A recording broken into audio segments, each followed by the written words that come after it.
Maligayang pagdating sa tanglaw ng buhay. Binuhusan ng sopas sa kanyang malaking tiyan na nagdadalang tao at inalipusta bilang mahirap ng kanyang biyenan. Si Salma ay nanahimik lamang. Ngunit pigilin ninyo ang inyong paghinga. Ang mga sandali kung kailan nabunyag ang kanyang tunay na pagkatao bilang isang reyna ng real estate at ang taksil na asawa ay pinalayas upang maging isang pulubi ay ang pinakamabagsik na karma sa pananalapi ngayong taon. Sa mga nakasubscribe na, nawa ibigyan kayo ng masaganang biyaya. Amen. Heto na ang kanyang kwento. Ang pangalan ko ay Salma de la Vega. Sa edad na 29. Hindi lang ako isang asawang nag-aabang sa pagsilang ng kanyang panganay na anak. Ako ang mayoriyang shareholder at solong may-ari ng De La Vega Properties Incorporated, isang higanteng developer ng ari-arian na nagdisenyo, nagtayo, at nagmamay-ari ng buong eksklusibong subdivision kung saan ako kasalukuyang nakatira. Ayon sa batas, ang lupang tinatapakan ng aking pamilya, ang bubong na sumisilong sa kanilang mga ulo, hanggang sa malamig na hangin mula sa aircon na kanilang tinatamasa ay aking pag-aari. Subalit, para sa aking asawa at biyenan, ako ay isang hamak na may bahay na nakasuot ng kupas na duster at paminsan-minsay tumatanggap ng mga freelance na trabaho bilang graphic designer. Ako ay 8 buwang buntis. Itinatago ang aking tunay na pagkatao sa likod ng ilusyon ng kahirapan. Ang kasal namin ni Paulo Sarmiento ay hindi isang matamis na kuwento ng pag-ibig. Si Paulo ay isang marketing manager sa isa sa mga subsidiary ng aking kumpanya. Isang estratehikong posisyon na sinadya kong ibigay sa pamamagitan ng aking kanang kamay upang maramdaman ng lalaking iyon na siya ay isang matagumpay na ehekutibo. Ngunit ngayon, sa lahat ng kanyang kayabangan, siya ay isa na lamang nakalalasong asset sa balanse ng aking buhay. Siya ang pinakamasamang pamumuhunan na aking ginawa.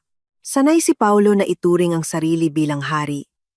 Ipinagmamalaki ang mamahaling sasakyan at credit card na sa totoo lang ay diretsyong galing sa aking bulsa. Sa loob ng palasyong ito ng kasinungalingan ay nakatira si Doña Mila, ang aking biyenan, isang babaeng may edad na 58 na laging mukhang kaakit-akit sa likod ng maskara ng isang relihiyosang sosyalera, ngunit may tunay na pag-uugaling lubhang sakim.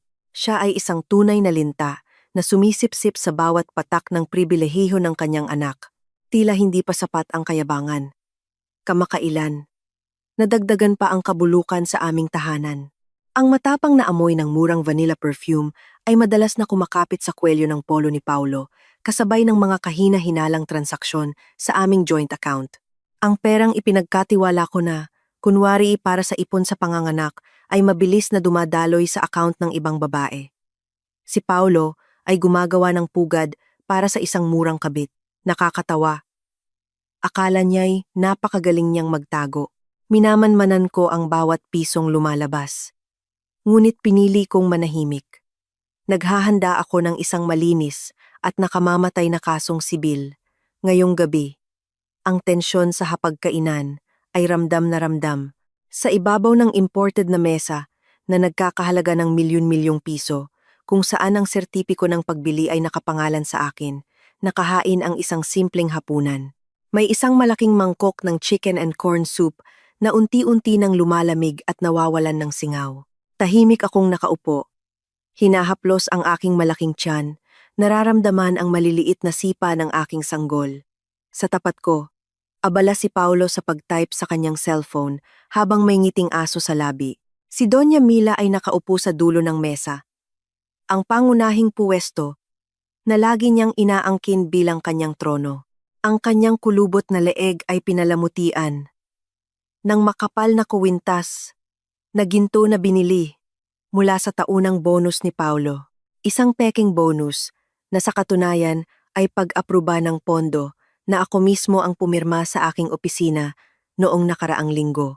Paolo, dapat magsimula ka ng maging mas mahigpit sa asawa mo. Bungad ni Doña Mila, binasag ang katahimikan sa kanyang matinis at mapanghamak na boses. Tiningnan niya ako ng may pandidiri. Tila ako isang dumi. Tingnan mo nga siya. Buntis na nga, imbes na mag-ayos ng sarili, palakad-lakad sa bahay na nakadaster na kupas. Nakakahiya kapag dumating ang mga amiga ko sa high tea. Isa kang high-level executive, Paolo. Ang dapat sa asawa mo ay elegante.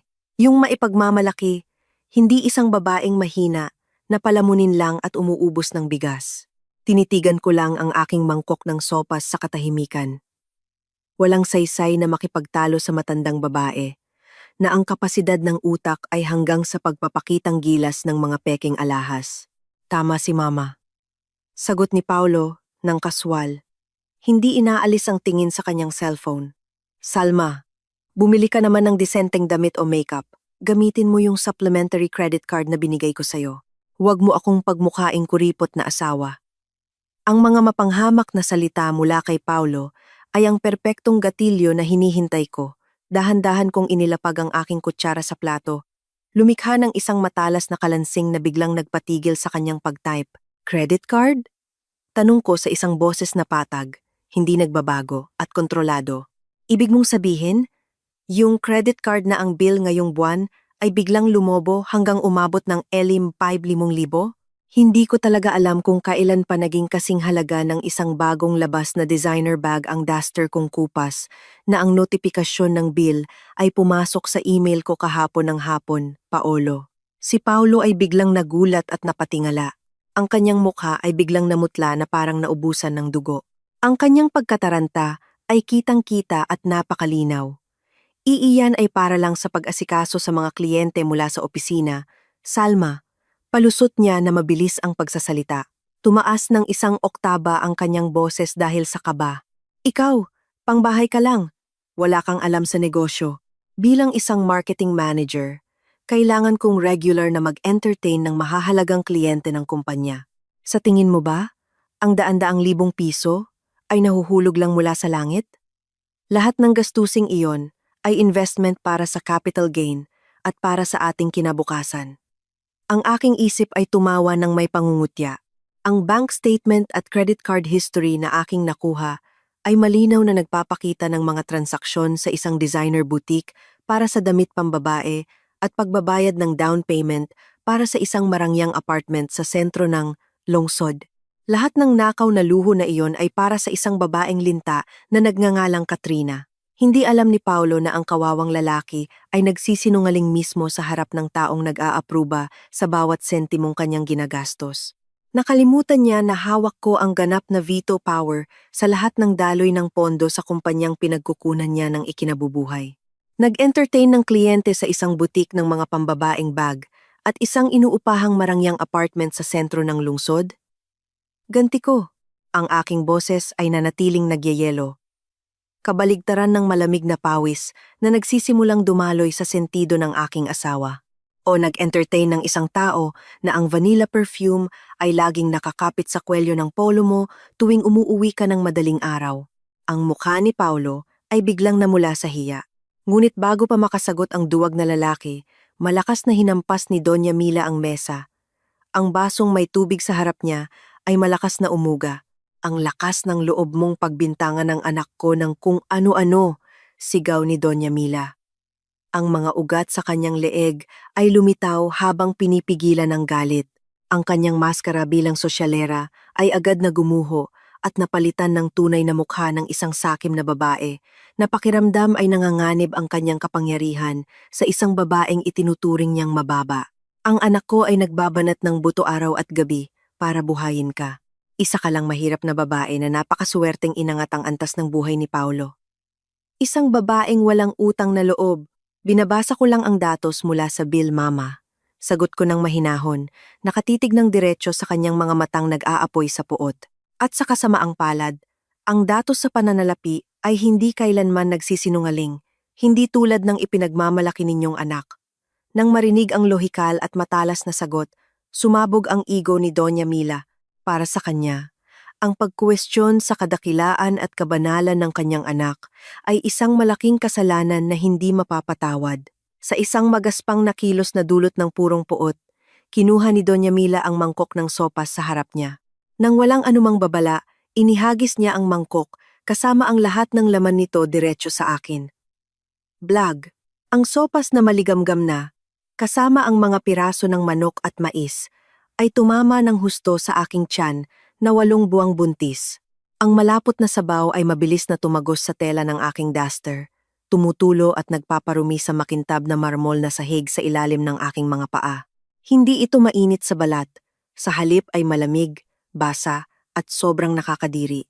Ang mga basang gulay ay nakakalat sa aking kandungan, isang simbolo ng ganap na pangaalipusta mula sa isang linta sa tunay na may-ari ng bahay. Isang nakamamatay na katahimikan ang bumalot sa marangyang silid kainan, tila huminto ang oras. Hindi ako sumigaw sa galit. Hindi rin ako umiyak na parang isang mahinang babae. Yumuko lang ako ng tahimik, tinitingnan ang nakakadiring mantsa ng sopas sa aking katawan. Ang sanggol sa aking sinapupunan ay marahang sumipa sa aking basang tiyan. Tila nakakaramdam at tumutugon sa karumal-dumal na pang-iinsultong katatanggap lang ng kanyang ina. Dahan-dahan kong inangat ang aking walang emosyong mukha, nakatitig ng diretso kay Paulo. Ang aking asawa ay nakatayo lamang, tulala sa kanyang kinauupuan. Hindi siya tumakbo papalapit sa akin para tulungan ako. Hindi siya kumuha ng tisyu o sinaway ang kanyang ina sa magaspang na ginawa nito. Sa halip, umiwas siya ng tingin sa akin na may pagkadismaya at nagsabing, "Ikaw din naman kasi ang nag-uumpisa ng gulo, Salma. Masyadong matalas at mapaghinala ang bibig mo. Linisin mo na yung sahig na marmol bago pa man dumikit at makasira ng tanawin." Sa sandaling iyon, ang natitirang kaunting awa na maaaring naroon pa sa pinakamadilim na sulok ng aking puso ay tuluyan nang namatay. Si Paulo at si Doña Mila ay kapipirma lang ng kanilang sariling hatol ng kamatayan sa pananalapi gamit ang tinta ng kanilang kahangalan. Dahan-dahan akong tumayo mula sa aking upuan. Pinagpag ang natirang butil ng mais mula sa aking kandungan na may kagandahan ng isang reyna na kadarating lang magdeklara ng digmaan. Akala nilang dalawa ay inaapi nila ang isang mahirap na asawang mahina at nakadepende sa kanila. Hindi nila alam na ang babaeng kabubuhos lang nila ng sopas ay ang may ganap na kontrol sa mismong hangin na kanilang nilalanghap sa loob ng ari-ariang ito. Sige, bulong ko ng mahina. Ngunit ang aking boses ay mas nakamamatay kaysa sa isang bala. Ngayong gabi, ang plano ng malawakang likidasyon ng mga ari-arian ay magsisimula na. Bukas ng umaga, maglulunsad ako ng isang walang awang forensic audit sa buong departamento ni Paulo. Titiyakin ko na sa lalong madaling panahon, wala na silang matitirang anuman kundi ang murang damit na nakadikit sa kanilang katawan. Mabubulok sila sa isang masikip na barong-barong kung saan ang amoy ng mabahong kanal ang magiging bago nilang pabango. Mapipilitan silang mapagtanto na sila ay mga hangal na linta lamang dahil nagkamali sila ng piniling punong kakapitan. Ang kayamanang ipinagmamalaki nila ay magiging basura na lamang ng kasaysayan. Habang ako ay manunood sa kanilang pagbagsak mula sa aking tronong hindi matitinag. Ang maligamgam na tubig mula sa chrome-plated na rain shower ay hinuhugasan ng mga natirang bakas ng sopas na nakakadiring nakadikit sa balat ng aking tiyan. Tahimik akong nakatayo sa ilalim ng buhos ng tubig sa loob ng master bathroom na nababalutan ng Carrara marble, ang pinakamahal na material na inangkat ko pa mula sa Italia nang idinisenyo ko ang bahay na ito. Walang ni isang patak ng luha ang pumatak mula sa aking mga mata. Ang kalungkutan ay isang laos na emosyon na para lamang sa mga mahihinang babae, samantalang ako ay isang tagapagpatupad. Dahan-dahan kong hinaplos ang aking malaking tiyan, tinitiyak na kalmado ang aking sanggol, kahit na ang kanyang ina ay kadarating lang makaranas ng pinakamasamang psikolohikal na pang-aabuso sa sarili niyang hapagkainan.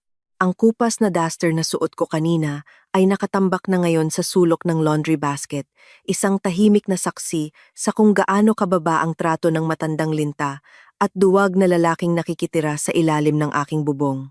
Pinatay ko ang shower, binalot ang aking katawan sa isang sutlang roba at tiningnan ang aking refleksyon sa salaming may hamog.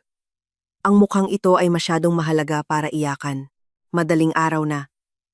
Ang higanteng bahay na ito ay nalunod na sa isang nakabibinging katahimikan. Lumabas ako ng banyo at natagpuan ang aking asawa, si Paulo Sarmiento, na mahimbing na natutulog sa aming king-sized bed na may sapin na Egyptian linen.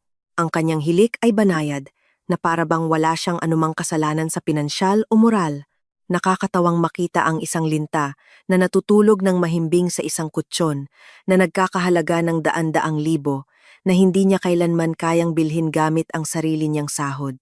Sa sahig, Malapit sa paanan ng kama, ang isang mamahaling designer na polo na muli binili gamit ang limit ng aking card, ay basta na lang itinapon. Lumapit ako, dahan-dahang yumuko, para kunin ang polo. Agad na sinalakay ng isang partikular na amoy ang aking pang-amoy. Ang amoy ng isang matamis at murang synthetic na vanilla perfume.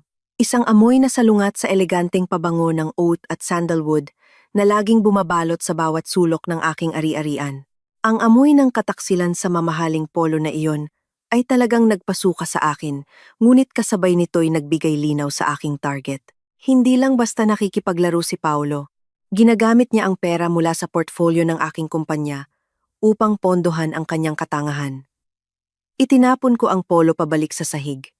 Tila ito'y isang basahang nagdadala ng salot. Tinahak ko ang madilim na pasilyo patungo sa aking opisina na nakatago sa likod ng pribadong aklatan. Ang silid na ito ang aking command center, ang lugar kung saan lahat ng estratehikong desisyon ng De La Vega Properties Inc. ay lihim na ginagawa. Ang pagpasok dito ay nangangailangan ng isang retina scanner na tanging mga mata ko lang ang kinikilala. Nang ang soundproof na bakal na pinto ay nagsara sa aking likuran, binuksan ko ang 3 curved screen monitor sa aking mesa. Ang asul na liwanag ay sumasalamin sa aking mga mata na ngayon ay kasing lamig na ng yelo. Ang pag-imbestiga sa digital footprint ni Paulo ay hindi isang hamon. Siya ay isang narsisistang lalaki na nag-aakalang henyo siya sa IT, samantalang ginagamit niya ang company-issued na cellphone at ang internet ng bahay na ang router ay nasa ilalim ng kontrol ng aking pribadong server. Gamit ang ilang encryption codes na itinanim ko sa sistema ng seguridad ng kumpanya, binuksan ko ang isang real-time clone ng cellphone ng aking asawa. Ang gitnang monitor ko ngayon ay nagpapakita ng lahat ng kanyang messaging apps at mobile banking history sa loob lamang ng ilang segundo. Binuksan ko ang transaction history ng aming joint account. Ang account na hinayaan kong pamahalaan niya bilang isang anyo ng tiwala na sa katotohanan ay isang bitag lamang upang sukatin ang hangganan ng kanyang kasakiman. Sinuri ng aking mga mata ang hanay ng mga numero. May mga kahina-hinalang auto-debit transactions. Paulit-ulit na paglilipat sa isang account na nakapangalan kay Katrina Mendoza, isang mababang uring ahente ng real estate na ngayon ay sinusubukang umakyat sa lipunan bilang isang murang kabit. Ang mga halaga ay nagpangisi sa akin. ₱0.5 para sa down payment ng isang inuupahang apartment. 300,000 para sa isang pares ng high heels.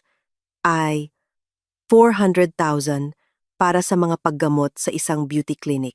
Akala mo ba nagtatayo ka ng sarili mong kaharian, Paolo? Bulong ko sa kawalan. Isang mapanuyang ngiti ang sumilay sa aking labi. Mabilis na sinuri ng aking isip. Lahat ng perang kanyang ginastos ay nakatala bilang gastos ng kanyang marketing division, ikinukubli bilang corporate client entertainment expenses. Hindi ito isang simpleng murang pagtataksil. Ito ay corporate crime.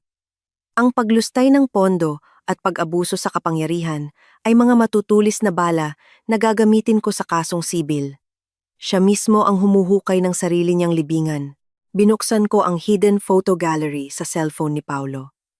Malinaw na nakikita ang 12 ng mga larawan niya kasama ang babaeng nagngangalang Katrina.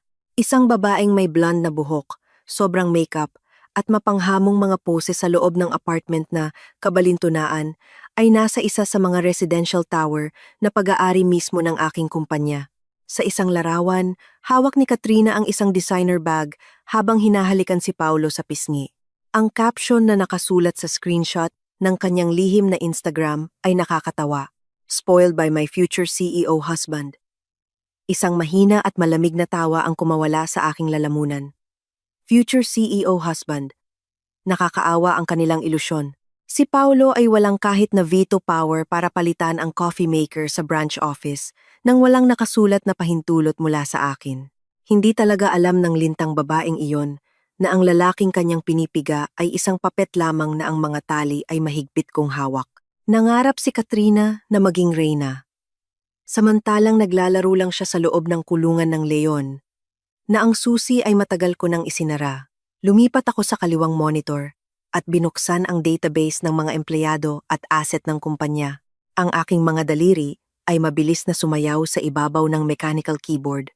Ngayong gabi, opisyal nang nagsimula ang yugto ng tahimik na paghahanda.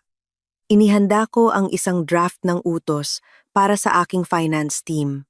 Bukas ng umaga, eksaktong 9:00, iuutos ko ang pagsasagawa ng isang komprehensibong forensic audit sa buong accounting ng marketing division na pinamumunuan ni Paulo.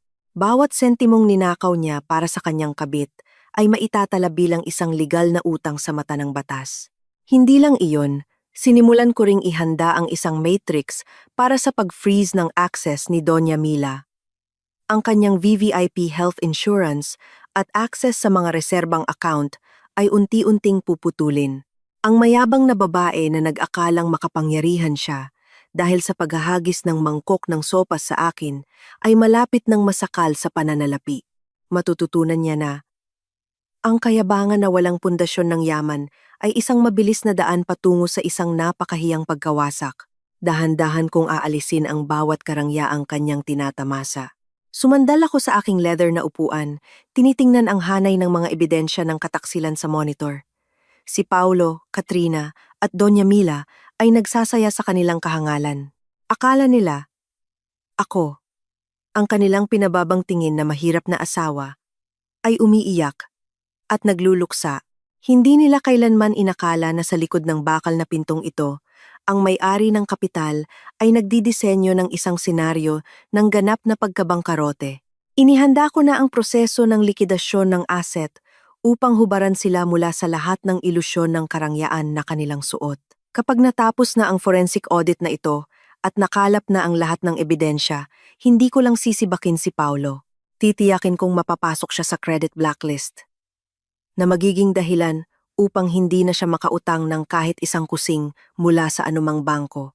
Magiging isang pulubi siya sa pananalapi na mabubulok sa lansangan. At kapag sa pilitan kong binawi ang bahay na ito, mararamdaman ni Doña Mila at Paulo ang lamig ng sahig ng isang barong-barong kung saan ang amoy ng kanal ang tanging katotohanang kanilang malalanghap. Sila ay magiging hamak na basura ng kasaysayan. Ang plano ng likidasyon ng asset ay tapos ng ihanda. Ang entablado para sa pagkawasak sa pananalapi ng mga taksil ay kasisimula pa lamang.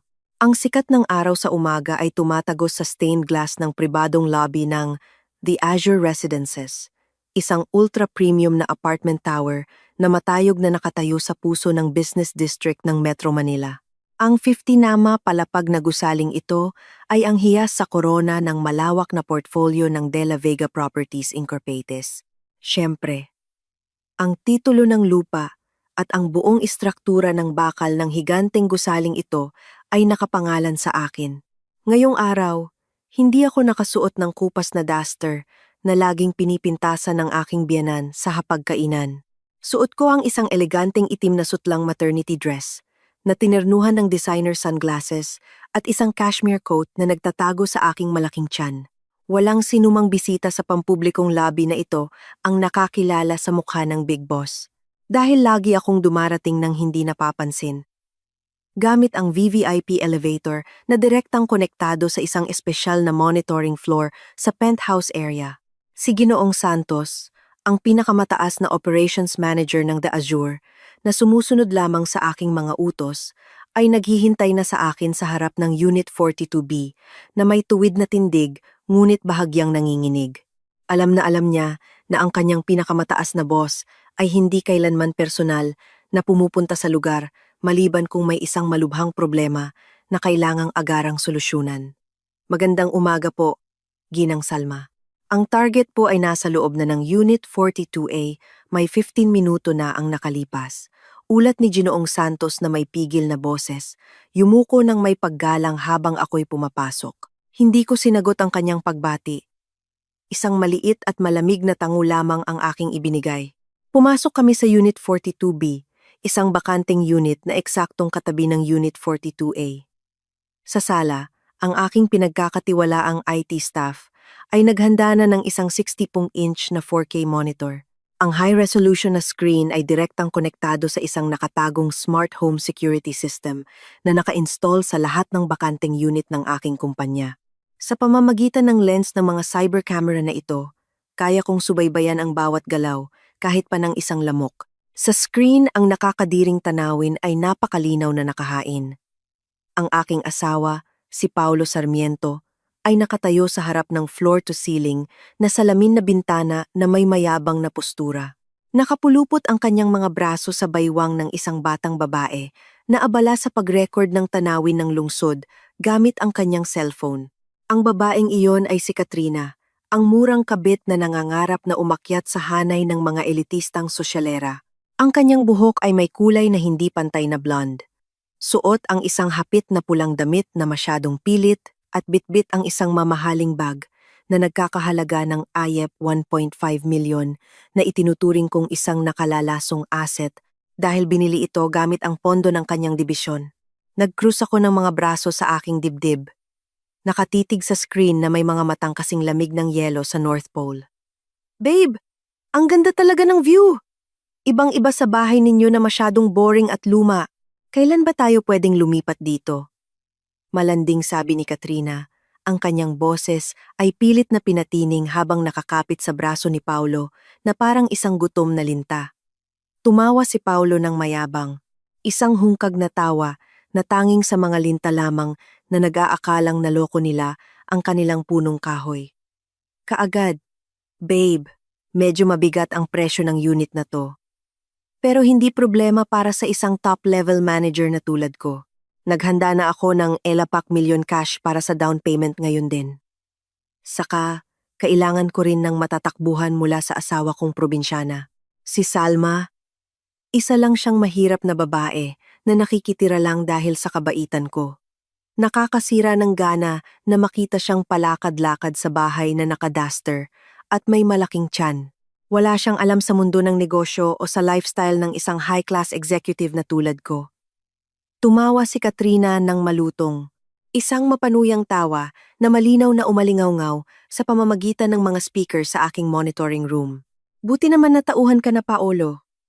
Ang isang babaeng walang kuwenta na tulad niya ay hindi nababagay sa isang magiging mahusay na direktor na tulad mo. Hayaan mo na lang siyang maging libreng katulong ng nanay mo sa bahay. Pagkapanganak niya, hiwalayan mo na siya at mamuhay na tayo ng payapa sa palasyong ito. Siyempre, lahat ng yaman ko ay magiging sa atin. Katrina, pangako ni Paulo ng may buong kumpiyansa. Bawat salita ng pangiinsulto na lumabas sa kanilang maruruming bibig ay perpektong nai-record sa aking cloud server. Wala akong naramdamang sakit, hindi rin ako nagseselos. Ang mga ganitong emosyon ay matagal nang namatay at nalibing noong dumumi ang malamig na sopas sa aking tiyan kagabi. Ang nararamdaman ko ngayon ay ganap na kasiyahan. Sila ay masayang nagsasayawan sa ibabaw ng mga landmine na ang gatilyo ay nasa dulo ng aking mga daliri. Dahan-dahan akong lumingon kay Ginoong Santos na ang mukha ay namumutla na sa pakikinig sa mga insulto ng aking asawa. Alam ng nasa katanghaliang gulang na lalaki na ang tangang lalaki sa screen ay hinuhukay ang sarili niyang libingan gamit ang isang gintong pala. Ginoong Santos, tawag ko sa isang patag at nakamamatay na boses nang hindi tinataasan ang tono. Opo, Big Boss. Mabilis niyang sagot. Tumayo ng tuwid. Hayaan ninyo silang pirmahan ang kontrata ng pag-upa sa apartment unit na iyan ngayon din. Tiyakin ninyo na tatanggapin ng ahente ng real estate sa ilalim ninyo ang down payment na 5 milyon nang walang maraming tanong. Huwag ninyong tanggihan kahit isang sentimo. Si Ginoong Santos ay mukhang naguguluhan, ngunit hindi siya nangahas na questionin ang aking desisyon. Masusunod po, Ginang. Pero kung opisyal silang umupa at magbayad ng down payment, hindi po ba't sa huli ay maninirahan sila sa ari-arian ninyo? Ngumiti ako ng napakaliit, isang ngiting puno ng kalkulasyon, tulad ng isang malupit na berdugo na katatapos lang hasain ang kanyang gilotina. Hindi sila kailanman makakatulog sa kama ng marangyang apartment na iyan, Ginoong Santos, paliwanag ko ng mahinahon. Ang mga mata ay nakatutok pa rin sa figura ni Paulo sa screen na hinahalikan si Katrina. Ang ako 5 milyon na ililipat niya ay purong galing sa cash account ng marketing division. Kapag napirmahan na ang pekeng kontratang iyon, ang papel na iyon ay hindi na lamang isang resibo ng upa, kundi isang tunay na ebidensya ng malakihang corporate embezzlement. Kapag pumasok na ang perang iyon sa account ng The Azure, lahat ng kanyang operational funds ay automatikong i-freeze bilang pangunahing ebidensya sa forensic audit na ilulunsad ko. Napalunok si Ginoong Santos. Sa wakas ay nauunawaan ang henyong bitag na aking inihahanda. Hawak ko ang ganap na veto power sa bawat transaksyon sa lahat ng linya ng aking kumpanya. Pagkatapos mapirmahan ang kontrata, ihanda agad ang mga dokumento para sa likidasyon ng asset para sa lahat ng ari-arian, insurance at sasakyang pang-operasyon na kasalukuyang tinatamasa ni Paulo at ng kanyang ina. Ihanda rin ang mga papeles para sa interbensyon sa bangko upang mapasok ang lalaking iyon sa credit blacklist para masira ang kanyang credit history habang buhay. Utos ko pa. Ang aking boses ay malamig at hindi matututulan sa madilim na silid. Naghahanda ako ng isang kasong sibil na may pinakamataas na danyos na sisipsip sa lahat ng kanilang yaman. Gusto kong tiyakin na si Katrina at Paulo ay walang matitirang pera kahit para bumili ng isang sachet ng murang kape. Isasagawa ko po ito sa loob ng wala pang 24 oras. Ginang, yumuko si Ginoong Santos, puno ng paghanga na may halong takot. Muli akong tumitig ng matalim sa monitor. Si Katrina ay abala sa pagkuha ng selfie sa harap ng malaking salamin, habang si Paulo ay may tinatype sa kanyang cellphone. Marahil ay ginagawa na ang paglipat ng down payment na siyang one-way ticket niya patungo sa kanyang pagkawasak. Akala nila'y napakatalino nila. Akala nila'y sila ang hari ng mundo. Nakalimutan nila na ang karangyaang ito ay mayroong lehitimong may-ari. At ang may-aring iyon ay pinapanood ang kanilang palabas ng mga payaso ng may matinding atensyon. Si Paulo ang sakim na linta at si Doña Mila, ang reyna ng mga linta sa aking bahay, ay malapit nang mawalan ng kanilang marupok na entablado.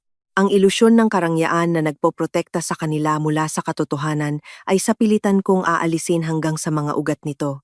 Pagkatapos kong putulin ang kanilang access sa pondo bukas ng umaga, ang auto-debit system na kumokontrol sa lahat ng kanilang lifestyle bills ay agad na susunugin ang balanse ng kanilang mga reserbang account hanggang sa umabot ito sa isang nakakatakot na negatibong halaga. Hinaplos ko ang aking malaking tiyan ng may protektadong pagmamahal. Ang aking anak ay hindi isisilang sa gitna ng isang pamilya ng mga linta na may sira sa moralidad at etika. Ang aking anak ay isisilang sa mundo bilang solong tagapagmana ng imperyong ito ng real estate. Masiyahan ka sa magandang tanawin mula sa 42 palapag sa huling pagkakataon, Paolo. Bulong ko ng mahina ngunit matalim sa screen. Dahil pagkatapos kitang patayin ng walang awa, ang tanawin mo tuwing umaga ay mga pader na gawa sa amag na plywood sa isang barong-barong, sinasabayan ng awit ng mga gutom na lamok at ng mabahong amoy ng kanal. Kayo lahat ay malapit ng maging mga pulubing walang direksyon, na namumulot ng sarili ninyong basura ng kasaysayan. Tumalikod ako, lumakad ng may kagandahan palabas ng monitoring room. Ang aking mga sapatos na may mababang takong ay marahang tumunog sa marmol na sahig ng lobby, tumutugtog ng himig ng kamatayan para sa pekeng tagumpay ni Paolo Sarmiento at ng kanyang pamilya. Ang yugto ng tahimik na paghahanda ay opisyal nang umabot sa sukdulan. Bukas, hindi na ako magtatago sa likod ng isang apron sa kusina o kupas na duster. Bukas, pasasabugin ng reyna ang kanilang kastilyong buhangin hanggang sa walang matira. Ang malamig na liwanag ng umaga ay dahan-dahang tumatagos sa mga siwang ng mga kahoy na blinds sa aking nakatagong opisina. Eksaktong 8:00 ng umaga, dalawang lalaking nakasuot ng itim na European suit ang nakaupo ng tuwid sa tapat ng aking makintab na mahogany desk. Sila ay si Attorney Hernandez, ang pinakamabangis at walang katapat na corporate lawyer sa buong bansa, at si Notario de Leon, ang may hawak ng legal na selyo sa aking buong imperyo sa pananalapi. Sa harap nila ay nakalatag ang isang tumpok ng mga legal na dokumentong may selyo na malapit nang maging hatol ng kamatayan sa pananalapi para sa duwag na lalaking kasalukuyang mahimbing na natutulog sa aking master bedroom. Lahat ng papeles para sa paglilipat ng mga ari-arian ay handa ng pirmahan, Ginang Salma, bungad ni Attorney Hernandez sa kanyang malalim at makapangyarihang boses, itinulak ang isang makapal na pulang leather folder papunta sa akin. Ayon sa inyong agarang instruksyon kagabi, ang buong pagmamay-ari sa De La Vega Properties Inc. kasama na ang mansyong ito, kung saan tayo naroroon, ang hanay ng mga imported na sedan sa garahe, at ang buong Azure Residences Tower, ay ililipat ng buo sa isang non-liquid blind trust fund na nakabase sa ibang bansa. Kinuha ko ang aking paboritong gintong pluma, pinaikot-ikot ito sa aking mga daliri nang may kalkuladong galaw. Mayroon bang kahit katiting na butas? Kahit kasing liit ng butas ng karayom para makahabol si Paulo Sarmiento sa hatian ng ari-arian o conjugal property kapag inihain ko na ang kasong sibil at ang papeles ng diborsyo Attorney Hernandez? Tanong ko sa isang patag at walang emosyong tono, tulad ng isang berdugo na nagtatanong sa talas ng kanyang espada. 0%, Ginang Salma, sagot ni Notaryo de Leon na may maliit na ngiti. Isang propesyonal na ngiti na alam kung gaano nakamamatay ang legal na sistemang aming nilikha. Sa ilalim ng batas, si Ginoong Sarmiento ay walang kahit isang hibla ng sinulid sa inyong portfolio ng yaman. Ang trilyong pisong bahay na ito ay binili sa ilalim ng pangalan ng kumpanya bago pa man kayo ikasal. Lahat ng mamahaling sasakyan na kanyang ipinagmamalaki ay mga company asset lamang. Siya ay isang mid-level na empleyado lamang na nagtatamasa ng mga benepisyo, o mas tumpak, isang palamunin na malapit ng sapilitang palayasin nang walang matatanggap na kahit isang kusing na separation pay. Tumango ako ng may kasiyahan, sabay ng ritmikong pagtapik ng aking pluma. Sinimulan kong lagdaan ang 12-dosenang makakapal na dokumento. Ang sayaw ng mga numero, hanay ng mga artikulo, at ganap na legalidad na ito ang aking pinaka-nakamamatay na sandata. Hindi ako ang tipo ng babaeng tanga at emosyonal na iiyak o sasabunutan ang isang murang kabit sa isang pampublikong lobby. Ang aking paghihiganti ay isang tahimik na operasyon upang gawin silang pulubi hanggang sa kanilang pinakaloob-looban. Kapag natuyo na ang itim na tintang ito, si Paulo at si Doña Mila ay opisyal ng mga kandidato sa pagiging pulubi na naghihintay na lamang sa kanilang iskediul upang sipain palabas patungo sa isang barong-barong sa gilid ng lungsod na espesyal kong inihanda. Isang kubo kung saan tumutulo ang bubong at ang amoy ng itim na kanal ang magiging kanilang katotohanan tuwing umaga. Pangalawang hakbang. Sabi ko ng matalas habang nakatitig sa analytical monitor sa aking kanan. Gusto kong simulan ng Central Finance Department ang isang malawakan at komprehensibong forensic audit sa buong accounting ng Marketing Division na pinamumunuan ni Paulo. Suriin ang bawat peking resibo na kanyang isinumite, bawat peking entertainment transaction, at bawat daloy ng pondo na kanyang nilustay sa loob ng nakaraang 2 taon.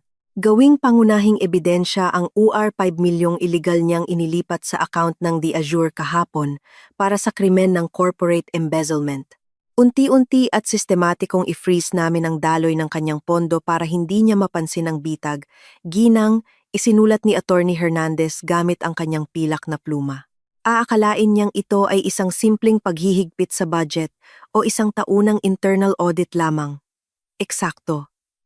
Huwag nating biglain ang daga. Bago pa man tuluyang sumara ang bitag, hayaan natin ang nakakadiring linta na iyon, na patuloy na magmalaki sa pagsipsip sa sanga ng isang puno, na sa katunayan ay pinutol ko na, sabi ko nang may pangungutya. Bilang karagdagang psikolohikal na parusa, gagamitin ko ang aking veto power ngayon upang direktang i-hack ang ating internal banking system. Gusto kong unti-unting putulin ang limit ng lahat ng supplementary credit card sa ilalim ng pangalan ni Paulo at ng kanyang ina simula ngayong tanghali. Patayin ang kanilang automatic approval system.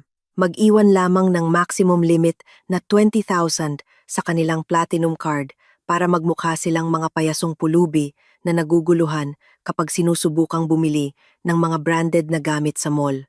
Ngumiti ako ng napakalamig. Iniisip ang mayabang na mukha ni Doña Mila kapag ang kanyang card ay na-decline sa cashier ng kanyang paboritong butik. Ito ang yugto ng mabagal na pagsakal na labis kong ikinatutuwa. Dahan-dahan kong sisip-sipin ang kanilang oxygen sa pananalapi. Nang hindi nila namamalayan, gagawing isang tumpok ng utang ang kanilang mga ilusyon ng yaman na siyang sasakal sa kanilang leeg sa korte. Ang proseso ng likidasyon ng asset na ito ay magiging perpekto, tulad ng isang makinang pamatay na walang tunog. Kinahapunan, pagkatapos mismo ng aking legal na pulong, Muli kong ginampanan ang kanilang paboritong karakter. Isang mahirap na asawang nakasuot ng kupas na duster na may bulaklak, na pagod na sa pagdadala ng kanyang pagbubuntis. Nakaupo ako sa velvet na sopa sa sala, habang nagbabasa ng isang magazine para sa mga ina. Sa kabilang banda ng silid, si Doña Mila ay abala sa pakikipag-usap sa telepono sa kanyang mga sosyalera na kaibigan, sinasadya niyang lakasan ang kanyang boses para marinig ko. Oo naman, Amiga Tess. Ang ating diamond-themed na get-together bukas ay sa bahay ko gaganapin. Oo, maghahanda ako ng pinakamahal na seafood catering at mga imported na puting chrysanthemum. Si Paulo, ang anak ko, ay kasalukuyang matagumpay na umaakyat sa corporate ladder. Alam mo na, isang batang ehekutibo na may walang hanggang kita, pagyayabang ni Doña Mila na may matinis na tawa na nakakasuya. Sinadya niyang sulyapan ako. Naghagis ng isang mapanghamak na tingin na kapareho ng paghagis niya ng mangkok ng sopa sa akin kagabi. Ngumiti lang ako ng bahagya. Binuklat ang pahina ng aking magazine na nagkukunwaring hindi naririnig ang kanyang mga patutsada. Bukas ang kanyang pinakahihintay na palabas. At ako, bilang ang hindi nakikitang direktor, ay titiyakin na ang engrandeng entabladong iyon ay magiging lugar ng kanyang pinakamalaking pagkasira ng puri. Eksaktong 8:00 ng gabi, bumukas ang pangunahing pinto na gawa sa matibay na kahoy. Pumasok si Paulo na nakasimangot at marahas na inihahakbang ang kanyang mga paa sa marmol na sahig. Itinapon niya ang kanyang leather na briefcase sa ibabaw ng salamin na mesa sa sala. Humihingal siya, pinipigilan ang nag-aalab na galit. Ang kanyang mamahaling designer polo ay gusot. At muli, ang amoy ng murang synthetic na vanilla perfume ay sumingaw, kasama ang pawis ng pagkataranta mula sa kanyang katawan. Anong problema, Paulo? Bakit gusot ang mukha mo at mukhang tensyonado? Bati ni Doña Mila. Agad na ibinaba ang telepono at tumakbo papalapit sa kanyang paboritong anak. Lecheng corporate banking system, mura ni Paulo. Marahas na niluwagan ang kanyang kurbata hanggang sa matanggal ang unang butones. Paano ba namang na-decline ang gold credit card ko noong babayaran ko na sana ang VIP lunch namin ng isang mahalagang kliyente sa isang French restaurant kanina? Nakakahiya sa harap ng mga kasosyo sa negosyo. Napilitan tuloy akong gamitin ang personal debit card ko. Sabi ng customer service ng bangko, may automatic limit adjustment daw mula sa head office. PTN ngin! Isa akong top-level manager. Paanong pinutol ang daily limit ko ng walang abiso? Sa loob-loob ko, tumatawa ako ng malakas. Siyempre, na-decline ang card. Ako mismo ang pumindot ng override button para putulin ang limit ng credit card na iyon, eksakto noong nagyayabang siyang umorder ng isang mamahaling bote ng alak na nagkakahalaga ng daan-daang libo para suyuin ang lintang. Si Katrina, baka system glitch lang iyan o pansamantalang problema sa server ng bangko pa? Sagot ko na may napakalambing na boses. Nagpapakita ng isang perpektong inosente at walang muwang na mukha. Lagi mo namang ipinagmamalaki na lahat ng luho na iyan ay karapatan mo dahil nagbigay ka ng magandang capital gain sa kumpanya. Babalik din sa normal iyan. Suminghal si Paulo na parang isang sugatang toro, tinitingnan ako ng matalim na may pagmamaliit, puno ng kayabangan ng isang lalaking may makitid na pag-iisip. Anong alam mo sa komplikadong sistema ng high-level corporate banking, Salma? Ito ay usapin ng mga taong mayayaman na maalam sa pananalapi. Manahimik ka na lang dyan sa bahay. Huwag kang magkomento sa mga bagay na hindi itinuturo sa kusina. At siguraduhin mong malinis at makintab ang bawat sulok ng bahay na ito bukas. Darating ang mga sosyalera na kaibigan ni Mama. Ayokong makita kang pakalat-kalat at sumisira sa paningin ko sa suot mong basahan. Huwag kang mag-alala pa. Bukas, titiyakin kong magbibigay ang bahay na ito ng isang visual surprise na karapat-dapat para salubungin ang mga elitistang kaibigan ni Mama, ganti ko na may kalmadong tono, itinatago ang talim ng isang nakamamatay na kutsilyo sa likod ng bawat salita. Dapat lang. Sabat ni Doña Mila na may taas no. At makinig ka, Salma, kailangan ko ng cash transfer na 300,000 ngayong gabi para iyon sa balanse ng bayarin sa dekorasyon at mga gintong souvenir para sa get-together bukas. I-transfer mo na agad sa personal account ko. Huwag kang magdahilan. Naubos na ang budget mo sa bahay. Napakalaki ng sahod ng asawa mo. Ikaw lang ang may utak-biya at hindi marunong mag-manage ng pera. Tinitigan ko siya ng malalim, 300,000 piso para sa isang marupok na ilusyon ng pagiging sosyalera. Siyempre po, Mama, aayusin ko po ang lahat sa pamamagitan ng auto-debit system ngayong gabi. Sagot ko habang yumuyuko. Nagpapakita ng kilos ng isang sunod-sunurang manugang. Sa loob ng aking isip, pinindot ko na ang launch button para sa execution missile. Aayusin ko nga ang banking system ngayong gabi. Oo. Ngunit hindi ito maglilipat ng pera sa kanyang account. Sa halip ay puputulin nito ang lahat ng natitirang balanse para pagbayad sa isang pekeng utang na aking nilikha. Kapag nagsimula na ang kanyang marangyang pagtitipon bukas, magpapatong-patong ang mga bayarin sa catering at dekorasyon na hindi mababayaran. Hahayaan kong ang mga magagalit na supplier ang direktang maningil kay Doña Mila sa harap mismo ng 12-dosenang mga kaibigan niyang matatalas ang dila. At kapag nagpanik na ang matandang babae at sinubukang gamitin ang kanyang mga credit card na ginawa ko ng mga walang silbing piraso ng plastik, ang kanyang pekeng mundo ay guguho sa harap mismo ng kanyang mga mata. Ngayong gabi, muli akong pumasok sa aking malamig at tahimik na opisina. Ang aking mga mata ay matalim na nakatitig sa hanay ng mga pulang numero sa monitor na patuloy na gumagalaw, sumusunod sa tahimik na orkestrasyon na aking pinapatugtog. Si Paulo at ang kanyang ina ay mahimbing na natutulog sa isang mainit na silid.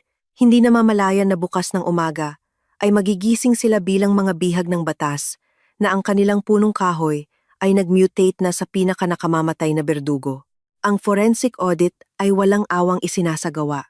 Ang mga papeles para sa pagsamsam ng ari-arian ay legal ng pinirmahan ng notaryo at ang anghel ng kamatayan ng kanilang pananalapi ay handa ng kunin ang buhay ng kanilang kayabangan.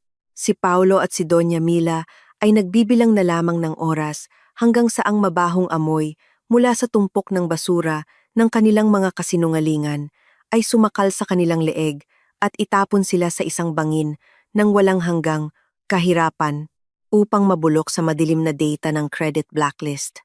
Ang sikat ng araw sa tanghali ay nakakasilaw na sumasalamin sa mga Roman-style na haligi na sumusuporta sa harapan ng aking malaking mansyon.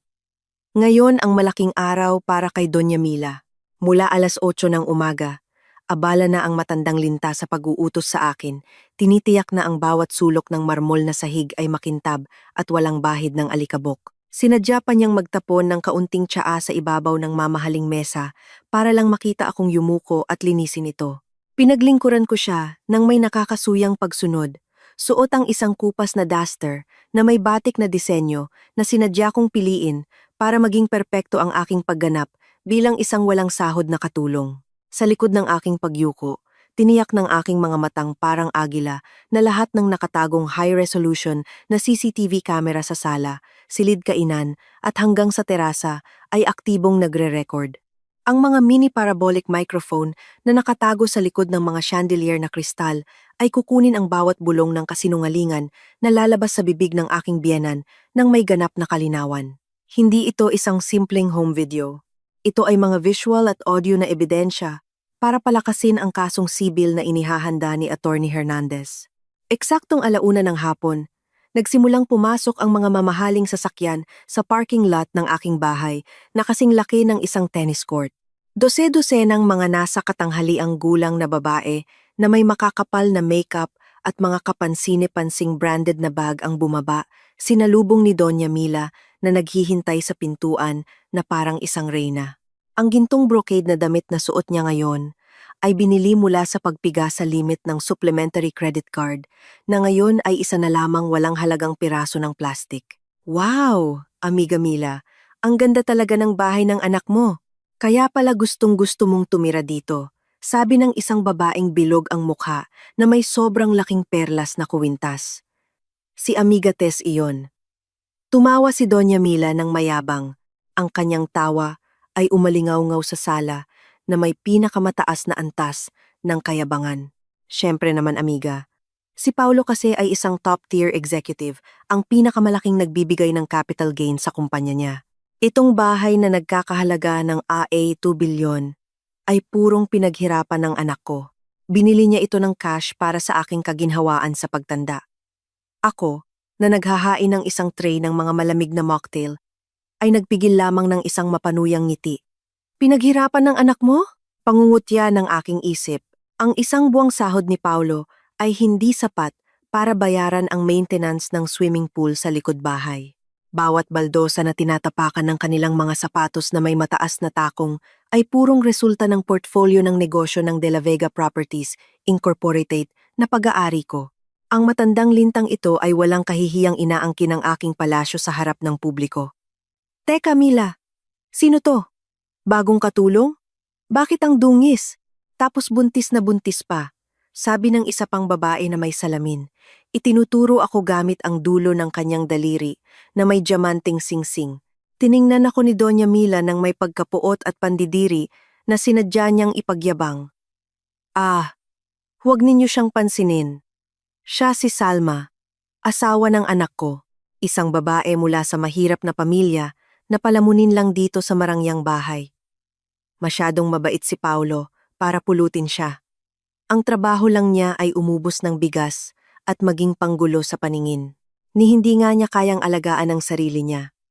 Agad na naghagis ng mga mapanghamak na tingin ang mga sosyalera, nagbubulungan at nanunuya sa aking harapan. Hindi ako lumaban. Yumuko ako, dahan-dahang inilapag ang mga baso ng inumin at umatras sa sulok ng silid. Hayaan ninyong i-record ng mga kamera kung paano pinabababa ng matandang babaeng ito ang dignidad ng tunay na may-ari ng ari-ariang ito. Habang mas marami siyang nagsisinungaling, mas kumakapal ang mga papeles ng likidasyon ng asset na sasakal sa kanya sa korte. Ang pagtitipon ay nagpatuloy ng maingay. Tumayo si Doña Mila sa gitna ng silid.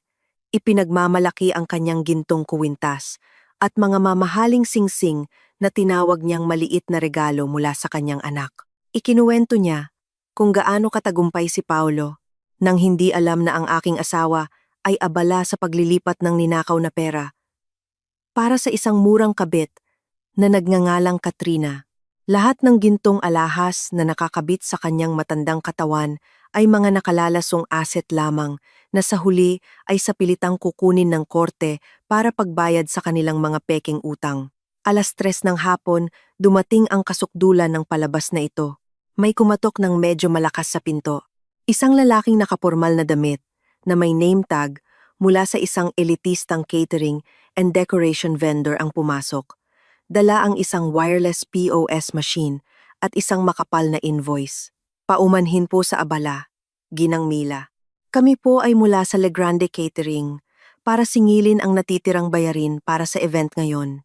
Ang kabuuang bayarin na kailangang bayaran ay alang 350,000 ayon sa in-order na VIP seafood at imported na chrysanthemum decorations, sabi ng lalaki ng magalang ngunit may diin. Biglang tumahimik ang sala. Ang mga sosyalera ay nagtatakang nakatingin.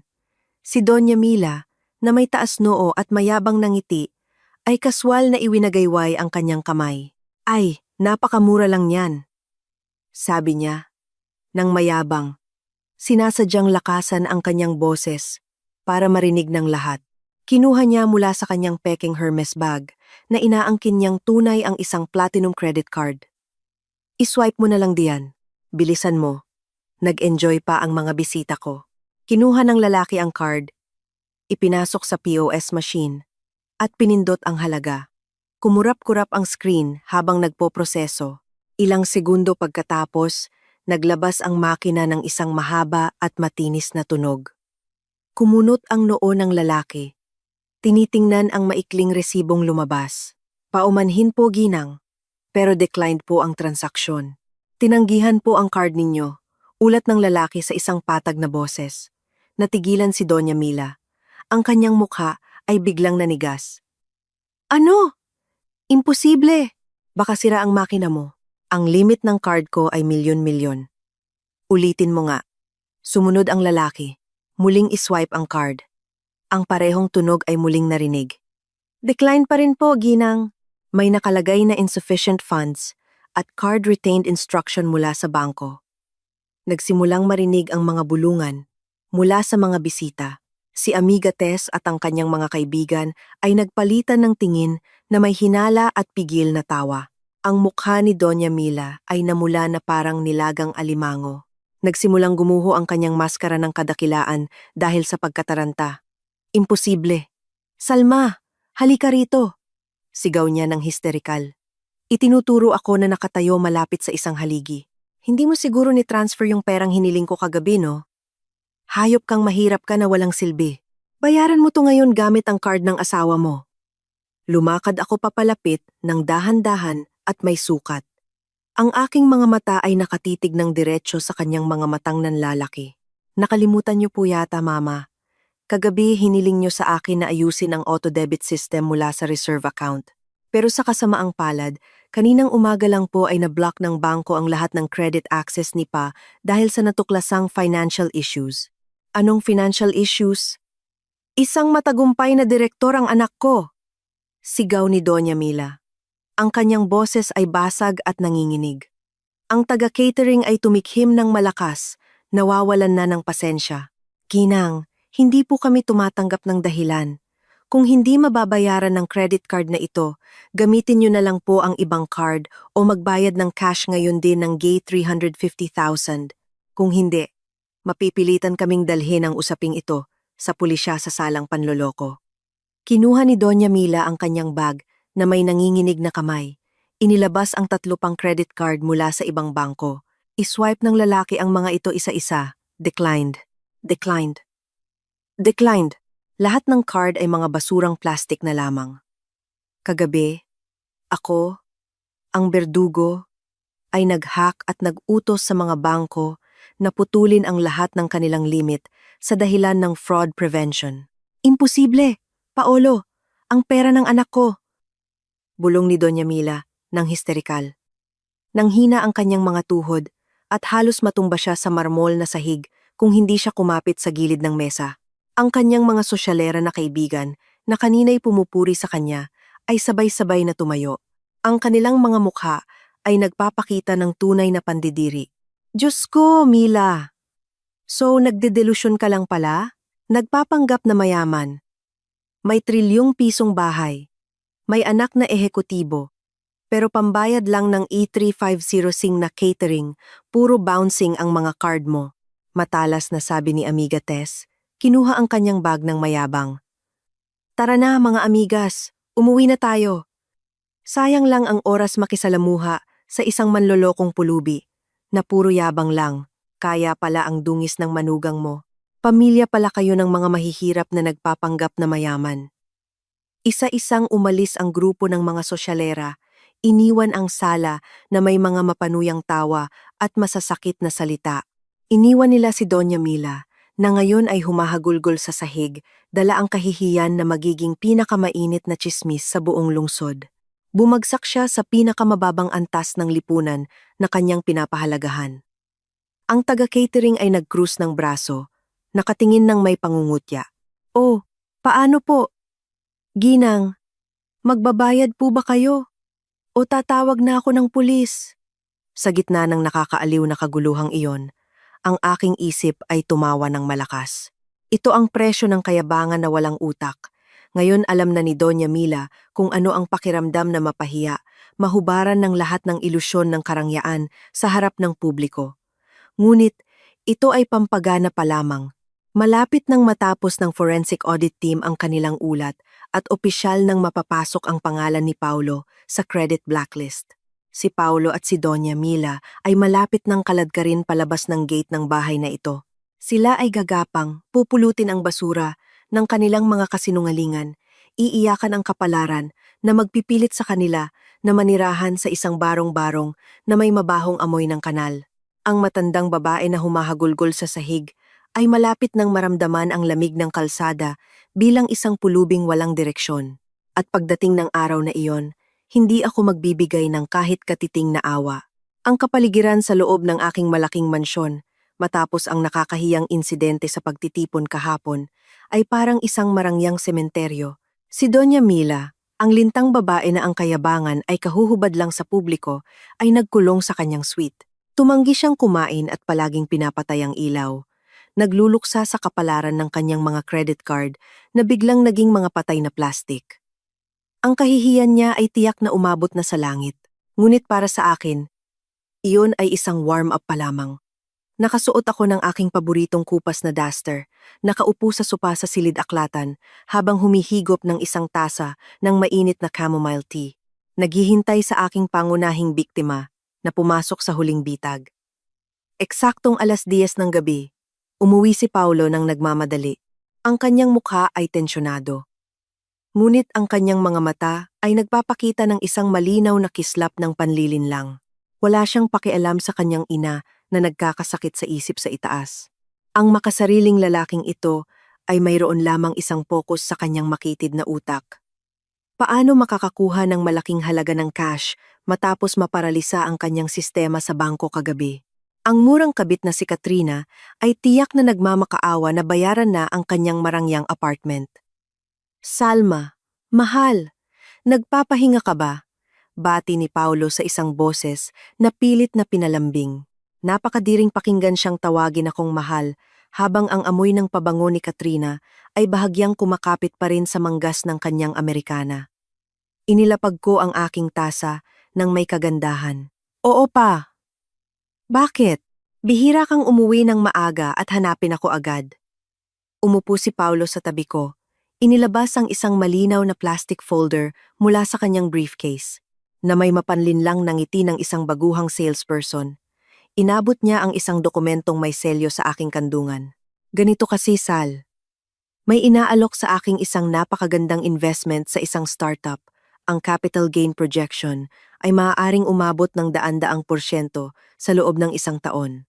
Pero kailangan ko ng mabilis na liquid capital dahil may malaking maintenance ang banking system ng opisina. Plano kong pansamantalang isangla ang titulo ng bahay na ito sa isang pribadong bangko. Kailangan ko ang pirma mo dito bilang patunay ng pahintulot ng asawa para sa paggamit nito bilang collateral. Mahabang paliwanag niya. Tinatakpan ang kanyang kasinungalingan ng mga terminong pangnegosyo na hindi niya lubos na naiintindihan. Kinuha ko ang papel at tahimik na sinuri. Ang aking isip ay sumabog sa isang tawang puno ng pangungutya. Ang pekeng papel na ito ay isang standard na draft ng mortgage agreement na kanyang na-download mula sa internet. Si Paulo. Ang walang hiyang lintang ito ay nag-aakalang may karapatan siya sa bahay na nagkakahalaga ng 2 bilyon. Hindi niya alam na ang orihinal na titulo ng bahay na ito ay nakakandado sa vault ng aking notaryo, nakarehistro sa ilalim ng De La Vega Properties Incorporated, na ang buong portfolio ay nasa ilalim ng aking kontrol. Sinusubukan niyang isangla ang isang palasyo na pag-aari ng isang reyna, hindi namamalayan na siya ay isang palamunin lamang. Isasangla mo ang bahay natin pa? Tanong ko na may nanginginig na boses na sinadya kong gawin. Ginagampanan ang papel ng isang inosenteng asawang natatakot. Nakasulat dito na 200 milyon ang hihiramin. Para saan ang ganoong kalaking pera? Sinabi ko nang para sa investment. Huwag ka ng maraming tanong. Wala kang alam sa corporate matters, pabulong niyang sabi, nawawalan na ng pasensya.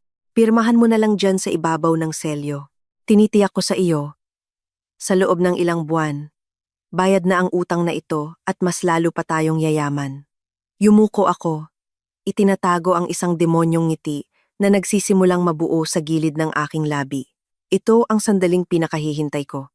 Bilang isang hindi nakikitang berdugo, hindi ko hahayaang mamatay ang aking kaaway gamit ang isang mapurol na sandata. Bibigyan ko siya ng isang sandata na ang dulo ay direktang nakatutok sa kanyang puso. Paolo. Sabi ko ng dahan-dahan, inangat ang aking mukha na may inosenteng tingin. Mali ang format ng draft na ito. Tiyak na tatanggihan ito ng bangko. Ang mga clause para sa pagpapalaya ng karapatan ay hindi naaayon sa pinakabagong batas sa pagbabangko. Natatandaan ko. Nag-aral ako ng kaunting administrasyon noon. Kung gagamitin mo ang papel na ito, baka maantala ng ilang linggo ang paglabas ng pera. Kumunot ang noo ni Paulo. Ang kanyang pagkataranta ay agad na pumalit sa kanyang kayabangan. Talaga? Let's si Kay. Ibig kong sabihin, kailangan ng kliyente ko ang pondo bukas ng umaga. Anong gagawin ko? Sandali. Mayroon akong tamang format sa laptop ko. I-print ko para sa iyo. Pipirmahan mo na lang at tiyak na makukuha mo agad ang pera bukas, alok ko sa isang boses na kasing tamis ng pulot na may lason. Nang hindi hinihintay ang kanyang pagsang-ayon, pumasok ako sa aking opisina. Nang magsara ang pinto, ang aking inosenteng mukha ay biglang naglaho. Binuksan ko ang isang lihim na drawer at inilabas ang isang dokumento na perpektong inihanda ni Attorney Hernandez at Notaryo de Leon kaninang umaga. Hindi ito isang kasunduan sa pagsasangla. Ito ay isang kasulatan ng pag-amin sa personal na utang at ganap na pagpapalaya sa mga karapatan. Sa mga siksik na legal na talata na nakalimbag sa maliliit na letra, malinaw na nakasulat na si Paulo Sarmiento ay inaamin na nilustay niya ang pondo ng kumpanya at kusang loob na inililipat ang buong pananagutan sa pagbabayad ng aladandaang milyong danyos sa kanyang sarili. Nakasasaad din sa dokumento na isinusuko niya ang lahat ng karapatan sa anumang anyo ng conjugal property. Kung mapipirmahan ang dokumentong ito, ang kasong sibil na inihahanda ko ay magkakaroon ng ganap na legal na kapangyarihan na hindi maaaring baligtarin ng anumang korte. Bumalik ako sa silid-aklatan. Inilapag ang nakamamatay na dokumento sa ibabaw ng salamin na mesa, kasama ang isang itim na pluma. Heto na pa. Mas matibay ito sa mata ng batas. Basahin mo na lang ang ibabang bahagi. Inayos ko na para agad aprubahan ng bangko ang auto-debit para sa mga hulog, sabi ko. Diretsyong binuklat ang pahina sa bahagi ng pirmahan para hindi niya mabasa ang mga detalye ng mga artikulo sa naunang pahina. Si Paulo, na ang utak ay nabulag na ng ambisyong pasayahin ang kanyang kabit, ay hindi naghinala sa tumpok ng papel na inabot ng kanyang asawang nakadaster. Ang kanyang pagmamaliit sa akin, ang kanyang pinakamalaking kahinaan. Nang hindi binabasa kahit isang salita mula sa mga siksik na clause, agad niyang kinuha ang pluma. Swish, swish. Inukit ng itim na tinta ang pangalang Paulo Sarmiento. Sa ibabaw ng selyo, isang pirma na nag-opisyal sa kanyang kamatayan sa pananalapi. Ginawa niya ang kanyang sarili mula sa isang mayabang na manager patungo sa isang alipin ng utang na nagkakahalaga ng daan-daang milyon. Lahat ng karangyaang ninakaw niya ay opisyal ng naging mga nakalalasong asset na huhubad sa natitirang bahagi ng kanyang buhay. Ayan. Salamat, mahal. Maaasahan ka talaga kapag masunurin ka. Puri ni Paulo na may halong ginhawa, mabilis na hinalikan ang aking pisngi. Ang kanyang pagdampi ay nakakadiri, ngunit tiniis ko ito na may pasensya ng isang mangangaso na nakikita ang kanyang biktima na pumapasok sa isang bakal na kulungan. Walang anuman. Pa. Lagi kong tinitiyak na ang lahat ng ating mga ari-arian ay nasa tamang lugar, malamig kong sagot. Itinago ni Paulo ang pekeng kopya sa kanyang bag, balak dalhin sa bangko bukas. Isang bangko na, sa lihim, ay inutusan ko nang ilagay ang kanyang pangalan sa credit blacklist gamit ang aking veto power. Magugulat siya kapag pagtatawanan ng teller ang kanyang papel. Inayos ko ang orihinal na dokumentong kapipirma lang niya sa aking kandungan. Ang papel na ito ang gintong tiket para kay Paulo at Doña Mila upang simulan ang kanilang paglalakbay patungo sa isang barong-barong sa gilid ng lungsod. Ang ikalawang yugto, ang tahimik na paghahanda, ay natapos ng may perpektong puntos. Ang dokumentong ito ang magiging panghuling sandata upang pabilisin ang sapilitang proseso ng likidasyon ng asset. Ngayong gabi, ang huling gabi, na matutulog ang tangang lalaking iyon sa isang kama na may Egyptian linen. Bukas ng gabi, ilalabas ko sa publiko ang resulta ng forensic audit sa mismong anniversary party ng kumpanya na kanyang ipinagmamalaki. Sila ay kakaladkarin ko palabas ng aking palasyo. Itatapon sila upang maging mga pulubing hamak na ang tanging malalanghap ay ang amoy ng kanal. Malapit nang matapos ang kwento ni Paulo Sarmiento, madudurog siya at magiging basura ng kasaysayan na hindi na dapat alalahanin. Ang entablado ng kasukdulan ay inihanda ko na, at ang palabas ng pagdanak ng dugo sa pananalapi ay malapit nang magsimula. Ngayong gabi ang gabi ng koronasyon. Hindi para kay Paulo Sarmiento, kundi para sa akin. Itinapon ko na ang kupas na duster na naging kasuotan ko sa loob ng maraming buwan. Sa harap ng salamin sa aking pribadong penthouse, suot ko ang isang haute couture na evening gown na kulay hating gabi na espesyal na idinisenyo mula sa Milan. Binabalot ang aking buntis na tiyan na may kagandahan ng isang ganap na pinuno. Ang aking buhok ay nakaayos sa isang eleganteng bun at isang kuwintas ng tunay na diamante na nagkakahalaga ng ANE tapat 50 milyon ang nakapalibot sa aking leeg, isang ganap na kabaligtaran ng mga peking alahas na ipinagmamalaki ni Doña Mila. Hawak ko ang isang pulang leather na folder. Hindi ito naglalaman ng pagbati, kundi isang hatol ng kamatayan sa pananalapi. Ang selebrasyon para sa tagumpay ni Paolo bilang marketing manager ay ginanap sa Grand Ballroom ng The Zenith Hotel. Ang lugar na ito ay isa sa mga pinakamarangyang ari-arian sa portfolio ng De La Vega Properties Inc. Mayabang na inupahan ni Paolo ang ballroom gamit ang natitirang limit ng kanyang corporate credit na sinadya kong iwanang bukas para lamang sa gabing ito. Inimbitahan niya ang 12-dosenang mga ehekutibo, kasosyo sa negosyo, at ang mga natitirang sosyalera na kaibigan ng kanyang ina upang ipagyabang ang ilusyon ng capital gain na inaangkin niyang resulta ng kanyang makitid na pag-iisip. Pumasok ako sa malaking pinto ng ballroom eksaktong 8:00 ng gabi, kasama si Attorney Hernandez at 2 bodyguard na nakaitim na suit. Ang kapaligiran sa loob ay maingay. Sa entablado, nakatayo si Paolo na may hawak na mikropono. Suot ang isang murang tuksedo na sa tingin niya'y mukhang mahal. Sa harap na bilog na mesa, nakaupo si Doña Mila na may taas noo, katabi si Katrina. Ang murang kabit ay nakasuot ng isang kapansini-pansing pulang sutlang damit, nakangiti ng may pagmamalaki na parabang siya na ang tunay na may bahay. Silang dalawa ay mga linta na nagdiriwang ng ani sa bukid ng iba. At syempre, ang pambihirang tagumpay ng ating dibisyon ngayong taon ay hindi malalayo sa aking matalas na pananaw sa merkado, mayabang na sigaw ni Paolo. Sinalubong ito ng masigabong palakpakan mula sa mga sipsip sa paligid. Tinitiyak ko, sa susunod na taon, dodoble ang kita ng kumpanya sa ilalim ng aking pamumuno. Pananaw mo o ninakaw mong pera, Paolo? Ang aking boses ay hindi sumigaw, ngunit umalingaw-ngaw ng malamig at matalim sa sound system ng ballroom. Inutusan ko ang technician na patayin ang mikropono ni Paolo at ilipat ang pangunahing channel sa wireless mic na hawak ko. Biglang tumahimik ang buong silid, daan-daang pares ng mata ang lumingon sa may pintuan. Natigilan si Paolo sa entablado. Nanlaki ang mga mata nang makita ang aking napakagandang anyo malayo sa imahe ng inaaping asawa na lagi niyang nilalait.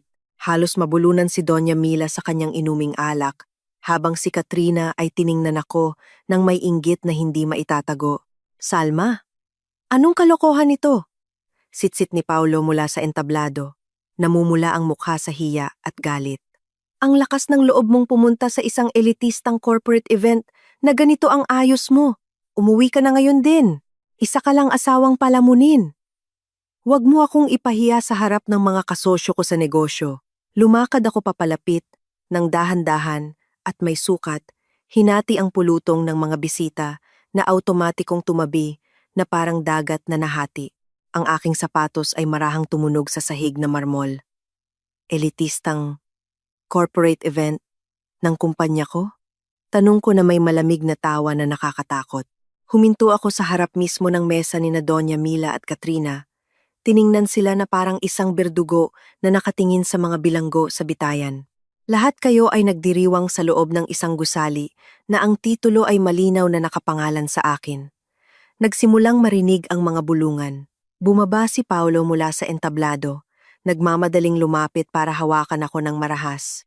Ngunit bago pa dumampi ang kanyang maruming kamay, mabilis na humarang ang 2 bodyguard sa aking likuran, pinilipit ang braso ni Paolo at pinilit siyang lumuhod sa mamahaling karpet sa aking paanan. Bitawan ninyo ang anak ko, Salma.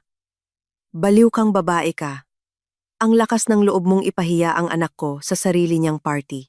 Histerikal na sigaw ni Doña Mila, tumayo mula sa kanyang upuan na may mga ugat na lumalabas sa leeg. Itinuturo ako na may nanginginig na kamay. Binaliwala ko ang murang sigaw ng matandang babae.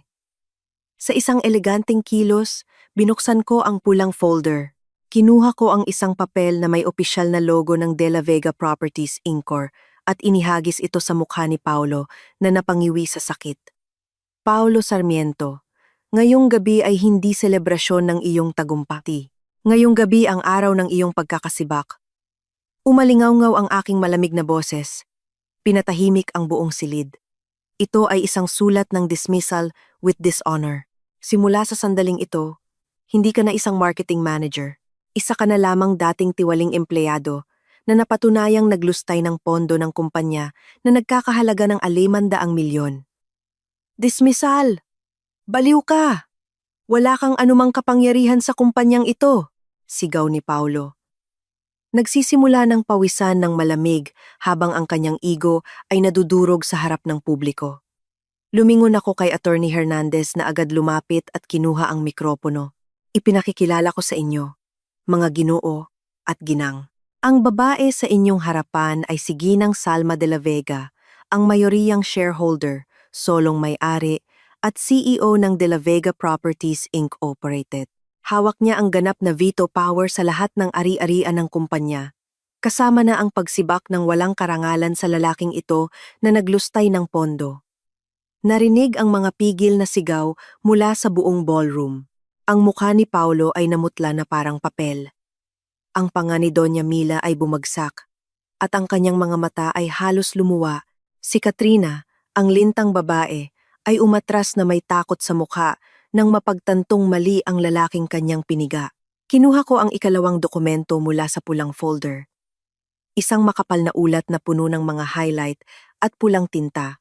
Ito ang resulta ng ganap na forensic audit ng lahat ng iyong transaksyon sa loob ng nakaraang 2 taon, walang awang pagpapatuloy ko.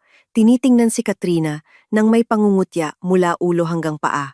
Bawat designer bag, bawat paggamot sa beauty clinic, at ang 6 milyong down payment para sa inyong apartment ng Kalaswaan kahapon. Lahat ay galing sa kaban ng aking kumpanya. Pinondohan ninyo ang inyong hamak na pagtataksil gamit ang aking pera. Nanginginig si Katrina. Nanlambot ang kanyang mga tuhod. Hindi totoo yan. Sabi ni Paulo mayaman siya. Sabi niya magiging direktor siya. Isa lang siyang magnanakaw na nakakurbata, Katrina. Matalas kong putol. At dahil lahat ng mamahaling bagay na nakadikit sa katawan mo ay mga nakalalasong asset na binili mula sa pagnanakaw, sinimulan na ng aking legal team ang proseso ng likidasyon ng asset. Bukas ng umaga, lahat ng gamit mo ay kukunin ng korte. Babalik ka sa pagiging pulubi sa lansangan kung saan ka nagmula. Umiyak si Paulo. Tunay na humagulgol na parang isang batang na huling nagnanakaw. Salma, pakiusap. Mahal, huwag mo itong gawin sa akin. Asawa mo ako. Isipin mo ang anak natin. Dating asawa, malamig kong pagtatama. At tandaan mo ang mortgage agreement na pinirmahan mo kagabi nang hindi binabasa? Hindi iyon para sa utang sa bangko. Iyon ay isang ganap na pag-amin sa utang. Hindi lang kita sinibak, Paulo. Pinirmahan mo ang isang kasunduan na may utang ka sa akin ng 1,700,000. Sinira mo ang sarili mong buhay. Humagulgol si Paulo, pinupukpok ang marmol na sahig sa sobrang pagkadismaya. Sa wakas, ay napagtanto niya ang kanyang hindi mapapatawarang katangahan. Sinubukan ni Doña Mila na iligtas ang natitirang dignidad. Itinuro ako gamit ang kanyang kulubot na daliri. Manugang kang walang utang na loob. I-re-report kita sa pulis. Sinadya mong i-frame up ang anak ko. Lumapit ako kay Doña Mila. Bahagyang yumuko para tingnan ang kanyang mga matang puno ng takot. Sige, mag-report ka. Pero bago iyon, siguraduhin mong nakapag-impake ka na. Dahil bukas ng umaga, sapilitan kong kukunin ang marangyang bahay na tinitirhan mo. Sinipsip na ng auto-debit system ang lahat ng natitirang pera ninyo. At ang pangalan ng ipinagmamalaki mong anak ay opisyal ng nasa credit blacklist. Walang sinumang bangko sa bansang ito ang tutulong sa mga tiwaling taong tulad ninyo. Bilang karagdagan, tiningnan ko silang tatlo ng diretsyo, tinitiyak na ang aking mga salita ay tatatak sa kanilang isipan. Ang kasong sibil ay naihain na sa korte kaninang tanghali. Lahat ng ari-arian na nakapangalan sa iyo, Paolo, kahit ang sasakyang dinala mo dito, ay na-block na. Akala ninyo ba, ikaw at ang iyong ina, ay maaaring buhusan ako ng malamig na sopas at yurakan ng aking dignidad sa sarili kong bahay ng walang kahihinatnan? Nagkamali kayo ng kinalaban. Hindi ako gumaganti ng murang galit. Gumaganti ako ng walang hanggang kahirapan. Tumayo ako ng tuwid. tinitingnan ang tatlong taksil na may ganap na kasiyahan. Kayo ay isang tumpok lamang ng walang halagang basura ng kasaysayan. Umalis na kayo sa aking ari-arian. Naghanda na ako ng isang barong-barong sa gilid ng lungsod para sa inyo. Masiyahan kayo sa amoy ng kanal doon dahil iyon lamang ang amoy na nababagay sa mga hamak na taong tulad ninyo. Tumalikod ako, lumakad palayo sa ballroom na may kagandahan ng isang reyna na kapuputol lang ng ulo ng mga rebelde. Sa aking likuran, ang tunog ng histerikal na pag-iyak ni Doña Mila, ang mga mura ni Katrina na sinisisi si Paulo, at ang desperadong paghagulgol ng aking dating asawa ay umalingaw-ngaw na parang isang magandang simponya ng tagumpay. Ang checkmate sa pananalapi ay perpektong naisagawa. Ang kanilang entablado ng ilusyon ay gumuho na at sila ay opisyal ng naging alikabok sa ilalim ng aking sapatos. Hindi pa ganap na sumisikat ang araw nang palibutan ng dose-dosenang mga lalaking matitipuno at nakaunipormeng itim ang harapan ng aking malaking mansyon. Ang malamig na hangin ng madaling araw ay tumatagos sa buto, ngunit hindi ito maihahambing sa lamig sa loob ng aking puso. Maganda akong nakatayo sa balkonahe ng ikalawang palapag. Suot ang isang emerald green na silk robe mula sa isang sikat na designer, humihigop ng mainit na Earl Grey tea habang matalim na nakatingin sa ibaba. 3 unit ng tow truck ang nakahanay sa daanan. Ikinakabit ang mga bakal na kadena sa mga gulong ng mga mamahaling European sedan na dating ipinagmamalaki ng aking asawa. Wala nang mamahaling sasakyan na maaari niyang imaneho para manligaw ng mga murang babae. Ang proseso ng likidasyon ng asset ay hindi kumikilala ng pagkaantala o awa.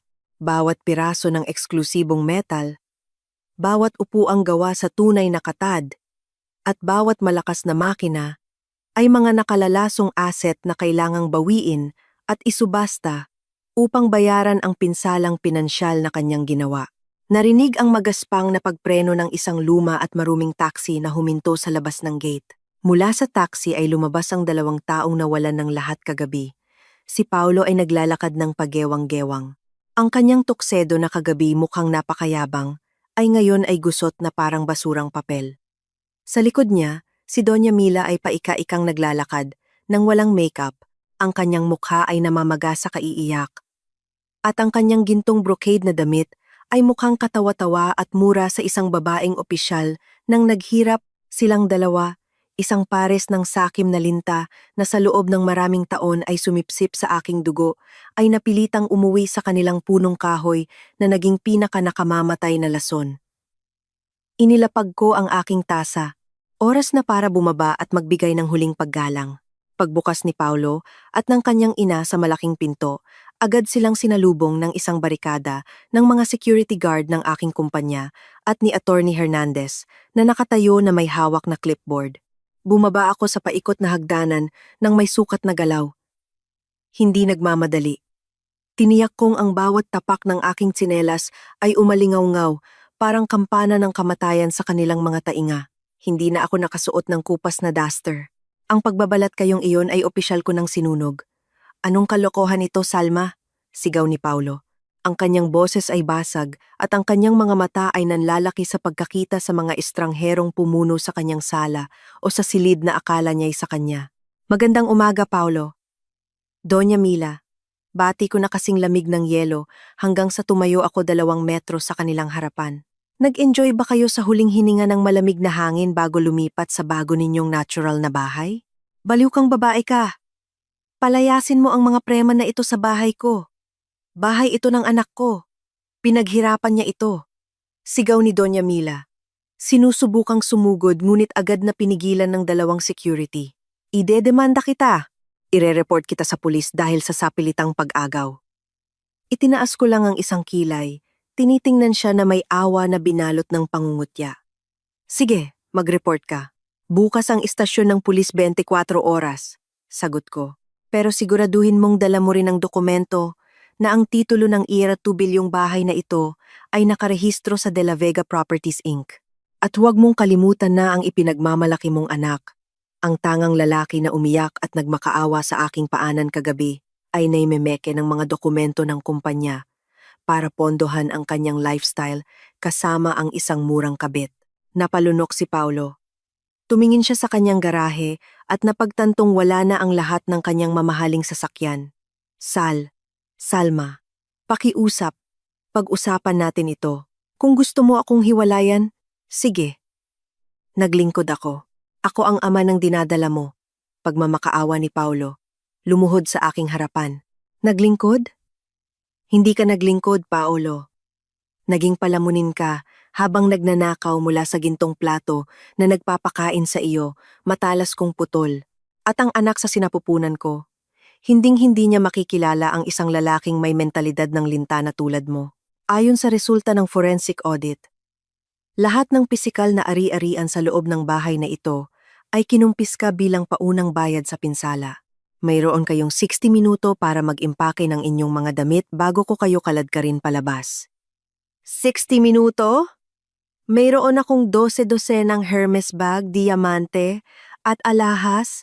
Hindi sapat ang oras. Histerikal na sigaw ni Doña Mila. Mukhang nagkakamali po kayo, Mama. Sagot ko na may maliit na ngiti. Ang 60 minuto ay para lamang sa mga pangunahing damit. Lahat ng bag, alahas, at mga damit na ipinagyabang ninyo ay kasama na sa listahan ng mga kukunin. Ang pwede nyo lang dalhin ay mga damit na walang brand, ID, at mga pangunahing gamit sa banyo. Hahalughugin ng team ni Attorney Hernandez ang inyong mga maleta bago kayo makalabas. Pag nanakaw yan, ninanakaw mo ang mga ari-arian ko, sigaw ni Doña Mila. Pagbabalik iyan ng kapital at pagsamsam ng ari-arian, Mama. Isang bagay na tinatawag na negative capital gain. Sa wikang pinansyal na hinding-hindi maiintindihan ng inyong makitid na utak, pangungutya ko. Ang sumunod na oras ay parang isang countdown patungo sa impyerno para sa kanilang dalawa. Bumaba si Paulo at Doña Mila na may dala lamang na 2 luma at sirang maleta. Lahat ng kanilang kayabangan ay naglaho na. Nang subukan ni Doña Mila na itago ang isang singsing, agad itong natuklasan ng isang metal detector. Napahiya siya. Napilitang ibigay ang alahas sa harap ng kanyang anak na nanginginig lang. Isa pa bago kayo umalis. Sabi ko, inabot ang isang papel kay Paulo. Ito ang susi at address ng bago ninyong bahay. Isang barong-barong na gawa sa plywood at may kalawang na bubong sa tabi ng isang maruming ilog. Mabait ako. Binayaran ko na ang unang buwan. Simula sa susunod na buwan, ikaw na ang magbabayad, Paolo. Kung makakahanap ka pa ng trabaho matapos mailagay ang pangalan mo sa credit blacklist. Kinuha ni Paulo ang papel, umiiyak. Ang auto-debit system ay sinipsip na ang bawat huling sentimo sa kanyang account. Wala siyang pagpipilian. Bakit ka ganito kalupit, Salma? Hikbi niya. Tiningnan ko siya sa mata. Ipinapakita ang ganap na kawalan ng emosyon. Naalala ko ang lamig ng sopas sa aking buntis na tiyan at ang pananahimik ng duwag na lalaking ito habang nilalait ako ng kanyang ina. Hindi ako isang malupit na asawa. Isa akong berdugo, Paolo. Ipinapatupad ko ang karma sa pananalapi na kayo mismo ang tumawag sa inyong buhay. Sa isang kumpas ng aking daliri, marahas silang itinulak palabas ng mga guwardiya. Ang malaking pinto ay malakas na nagsara. Pinuputol ang kanilang access sa aking mundo ng karangyaan magpakailanman. Sa labas, sila ay mga pulubi na lang, nagugugulin ang natitirang buhay na napapalibutan ng amoy ng kanal. Nagluluksa sa kanilang bagong katayuan bilang basura ng kasaysayan. Ang 4K monitor sa aking opisina ay nagpapakita ng isang live na palabas na mas nakakaaliw kaysa sa anumang mamahaling dula. Nakaupo ako sa aking leather na upuan, humihigop ng huling patak ng aking Earl Grey tea. 3 high-tech na CCTV camera ang nakatutok sa 2 taong itinapon na nakatayo sa gilid ng kalsada, si Paulo Sarmiento at si Doña Mila. Mukha silang kaawa-awa, parang mga pulubing pinalayas sa mall. Ang panonood sa kanilang pagbagsak ay nagbigay sa akin ng psikolohikal na kasiyahan na higit pa sa anumang capital gain. Hindi nagtagal, isang kulay-abong taxi ang biglang huminto. Mula sa loob, lumabas si Katrina. Ang kanyang makeup mula kagabi ay kumalat na, puno ng galit ang kanyang mukha. Lumakad siya ng marahas papunta sa aking dating asawa.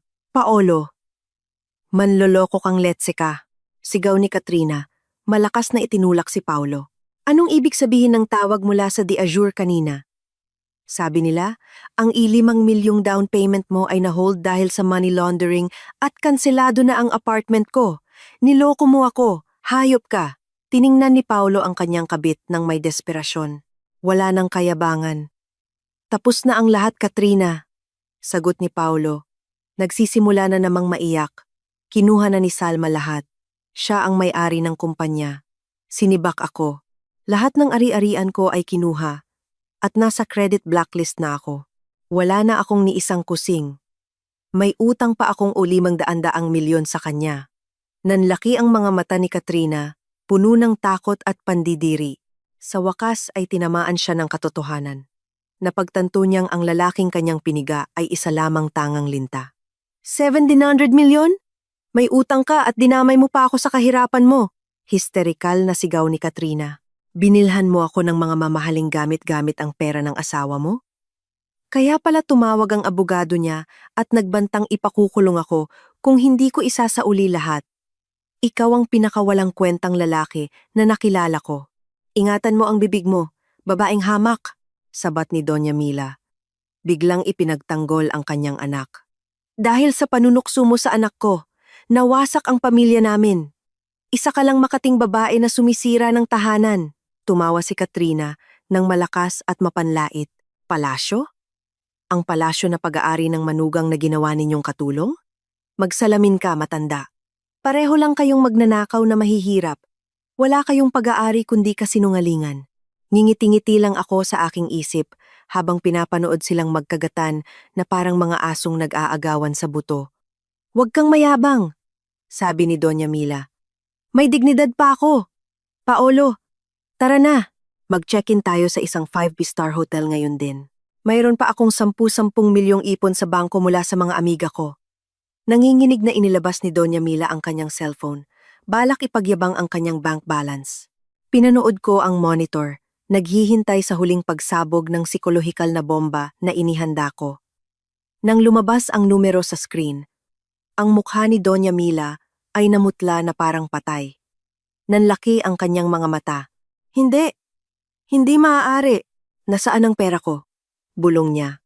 Ang balanse sa kanyang screen ay nagpapakita ng malaking 0.00. Kagabi, inutusan ko ang bangko na isagawa ang maximum auto-debit. Lahat ng perang may koneksyon kay Paolo at sa kanyang ina ay sinipsip para bayaran ang bahagi ng utang nila. Ang ipon na ipinagmamalaki niya ay naging alikabok na lamang. Wala na ang pera ko. Kinain ng bangko. Histerikal na sigaw ni Doña Mila na bitawan ang kanyang cellphone. Napaupo siya sa maruming kalsada, humahagulgol. Tiningnan ni Katrina ang nakakaawang tanawin ng may pandidiri. Duraan niya ang lupa malapit sa sapatos ni Paulo. Basura kayong dalawa! Huwag mo na akong tatawagan, pulubi! Sabi ni Katrina, sumakay sa taxi at umalis. Naiwan si Paulo. Lumuhod sa tabi ng kanyang ina. Parehong umiiyak sa ilalim ng sikat ng araw.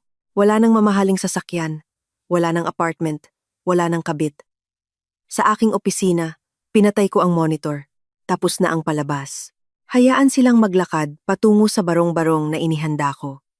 Doon, sasalubungin sila ng amoy ng kanal na magpapaalala sa kanila ng kabulukan ng kanilang kataksilan.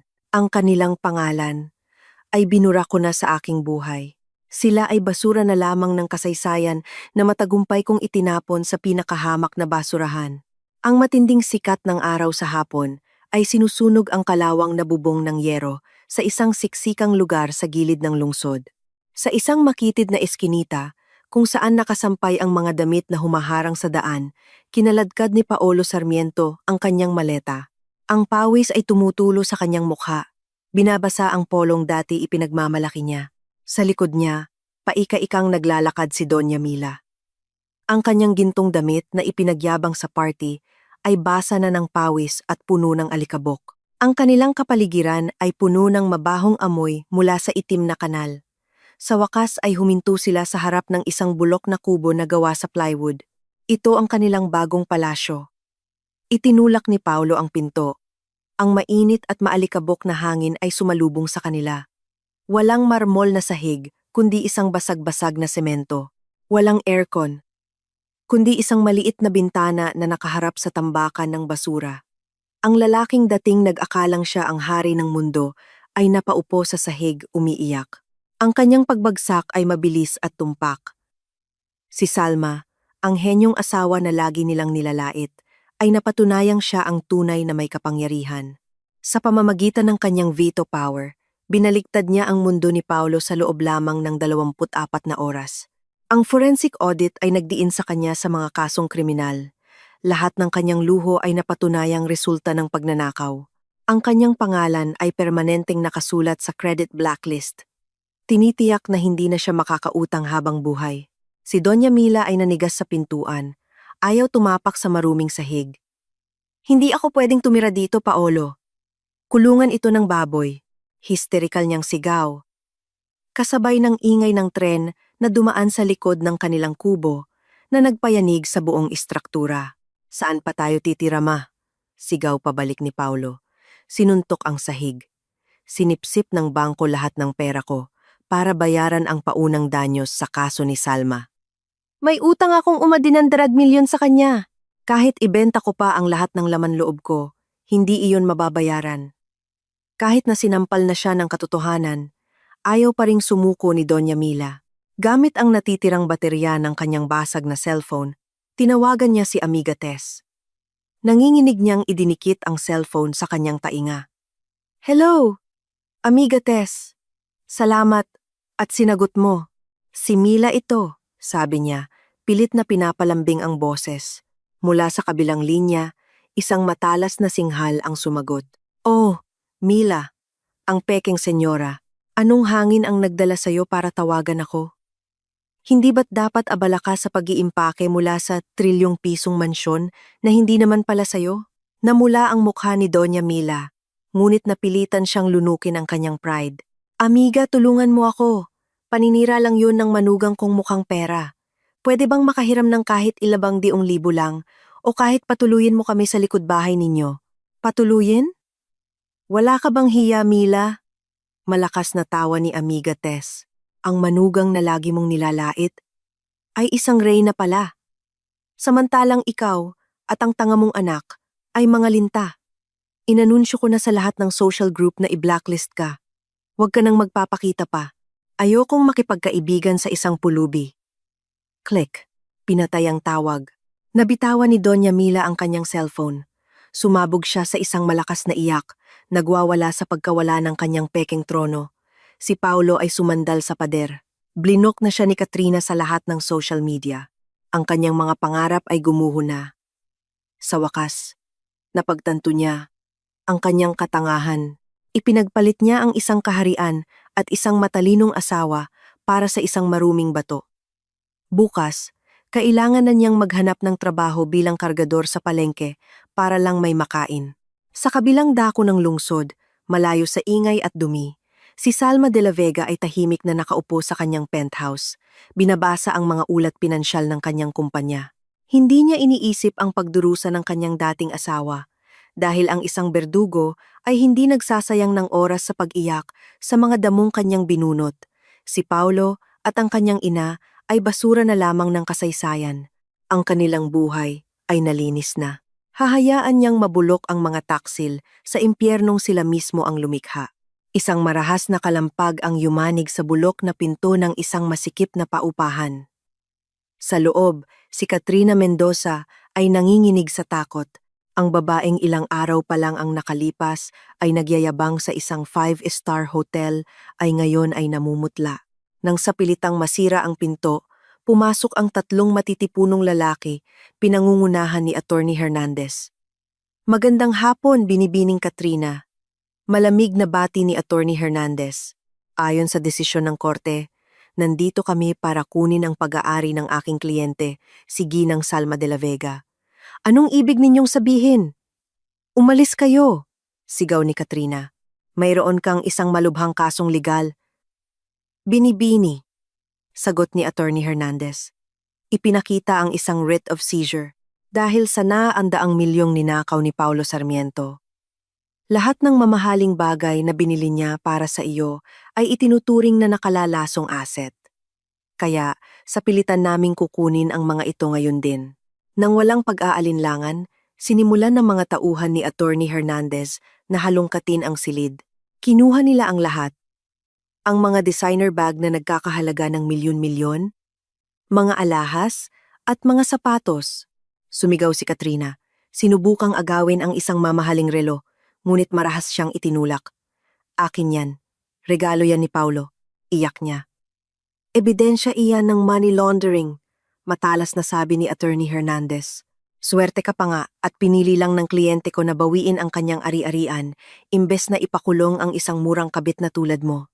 Ngayon, bumalik ka na sa dati mong buhay. Sa loob ng ilang minuto, ang silid ay hinubaran ng lahat ng karangyaan. Naiwan si Katrina sa malamig na sahig. Wala nang natira kundi mga murang damit. Ang kanyang mga pangarap ay naging abo. Makalipas ang 3 araw, napilitan siyang magtrabaho bilang isang waitress sa isang karenderya sa gilid ng kalsada. Samantala, sa isang mas maruming bahagi ng lungsod, mas matinding pagdurusa ang dinaranas ni Paulo Sarmiento. Sa ilalim ng nakakapasong sikat ng araw sa palengke, ang dating mayabang na manager ay hirap na nagbubuhat ng isang 50 kilong sako ng bigas. Ang kanyang mga kamay ay puno ng sugat. Sinubukan niyang mag-apply sa 12-dosenang kumpanya, ngunit ang impluwensya ni Salma ay ganap. Ang pangalan ni Paulo ay permanenteng nakalock sa credit blacklist at ang kanyang criminal record ay makapal. Walang kumpanyang gustong kumuha sa isang magnanakaw. Ang lalaking linta ay napilitang magbenta ng lakas bilang kargador para sa alabang-anang sa isang araw, sapat lang para hindi sila mamatay sa gutom ng kanyang ina. Pagdating ng dapit hapon, umuwi si Paulo sa kanilang barong-barong. Sinalubong siya ng mabahong amoy ng basura at kanal. Sa madilim na sulok, nakaupo si Doña Mila. Nakasuot ng isang butas-butas na duster eksakto tulad ng damit na dati niyang nilalait sa kanyang manugang. Ang kanyang mga mata ay blanko, unti-unti nang nawawala sa katinuan. Silang dalawa, ina at anak na dating nakikinabang sa yaman ni Salma, ay ngayon ay isang pares ng naghihingalong linta. Dahil pinutol na ng kanilang puno ang ugat nito. Mataas sa itaas ng kanilang desperasyon, sa isang penthouse na salamin, nakatayo si Salma de la Vega, may hawak na isang baso ng alak. Ang mga ulat pinansyal sa kanyang tablet ay puro berde. Ang kanyang portfolio ay malinis na. Ginamit niya ang sistema para ubusin ang dugo ng kanyang mga kaaway. Hinigop ni Salma ang kanyang alak na may malamig na ngiti ng tagumpay. Si Paulo, Doña Mila, at Katrina ay mga basura na lamang ng kasaysayan. Mabubulok sila sa impyernong sila mismo ang lumikha. Habang ang reyna ay patuloy na lumalakad pasulong, hindi nalilingon pa. Ang mga ilaw ng chandelier ay nagbibigay ng isang mahinahong ginintuang liwanag sa loob ng presidential suite ng isang mamahaling maternity hospital. Ang silid ay hindi mukhang ordinaryong silid sa ospital. Ito ay parang isang luxury hotel room.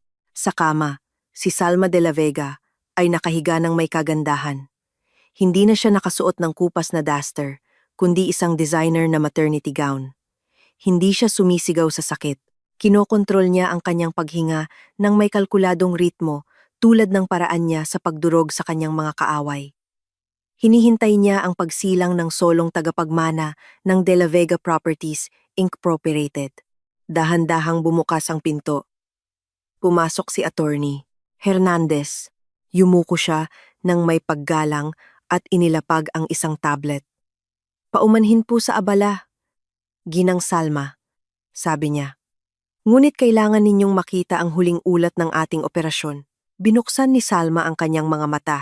Sa screen, isang video ang nagpapakita ng isang nakakahiyang pag-aresto. Sa gitna ng magulo at maputik na palengke, ang kanyang dating asawa, si Paulo Sarmiento, ay sa pilitang kinakaladkad ng mga pulis. Ang kanyang mga kamay ay nakaposas. Humahagulgol si Paulo. Nagmamakaawa, tinatawag ang pangalan ni Salma. Ngunit ang batas ay walang awa. Ang forensic audit ay napatunayang nagkasala siya ng money laundering at corporate embezzlement. Ang lalaking dating nag-akalang siya ang hari ay gugugulin ang susunod na 10 taon na mabubulok sa isang masikip at mabahong selda. Ang kanyang ₱700 milyong utang ay mananatili.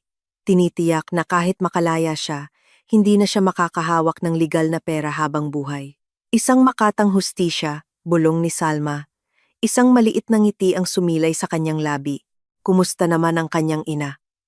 Ipinakita ni Attorney Hernandez ang susunod na ulat. Si Doña Mila ay natagpo ang wasak ang pag-iisip sa kanilang barong-barong. Ang pagkawala ng lahat ng kanyang pera ay nagdulot sa kanya ng matinding depresyon.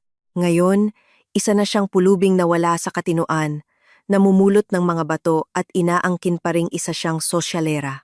At ang kanyang kabit? Tanong ni Salma. Si Binibining Katrina ay nagtatrabaho na ngayon bilang tagalinis ng mga pampublikong banyo sa isang terminal ng bus, sagot ni Attorney Hernandez. Lahat ng kanyang mga mamahaling gamit ay kinumpis ka na. Biglang nakaramdam si Salma ng isang matinding paghilab, ngunit ang kanyang mukha ay nanatiling matatag. Naalala niya ang gabi kung kailan siya binuhusan ng malamig na sopas. Ang insidenteng iyon, na akala nila'y simbolo ng kanilang kapangyarihan, ay ang naging gatilyo ng kanilang sariling pagkawasak. Pinatunayan ni Salma na ang tunay na kapangyarihan ay hindi nasa sigaw, kundi nasa ganap na kontrol sa mga numero sa bangko.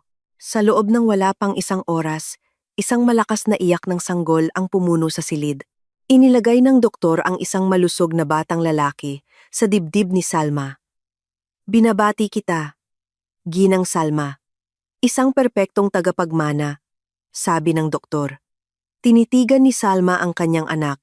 Ang sanggol na ito ang solong tagapagmana ng kanyang trilyong pisong imperyo, malinis mula sa anumang bahid ng dugo ng mga taksil.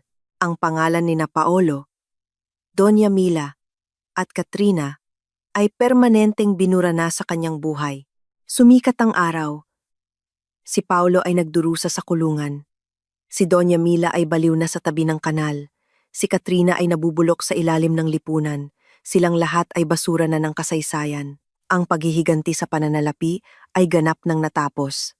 Ang reyna ng real estate ay nakaupo na ngayon sa kanyang trono ng kalayaan, makapangyarihan, at hindi matitinag magpakailanman.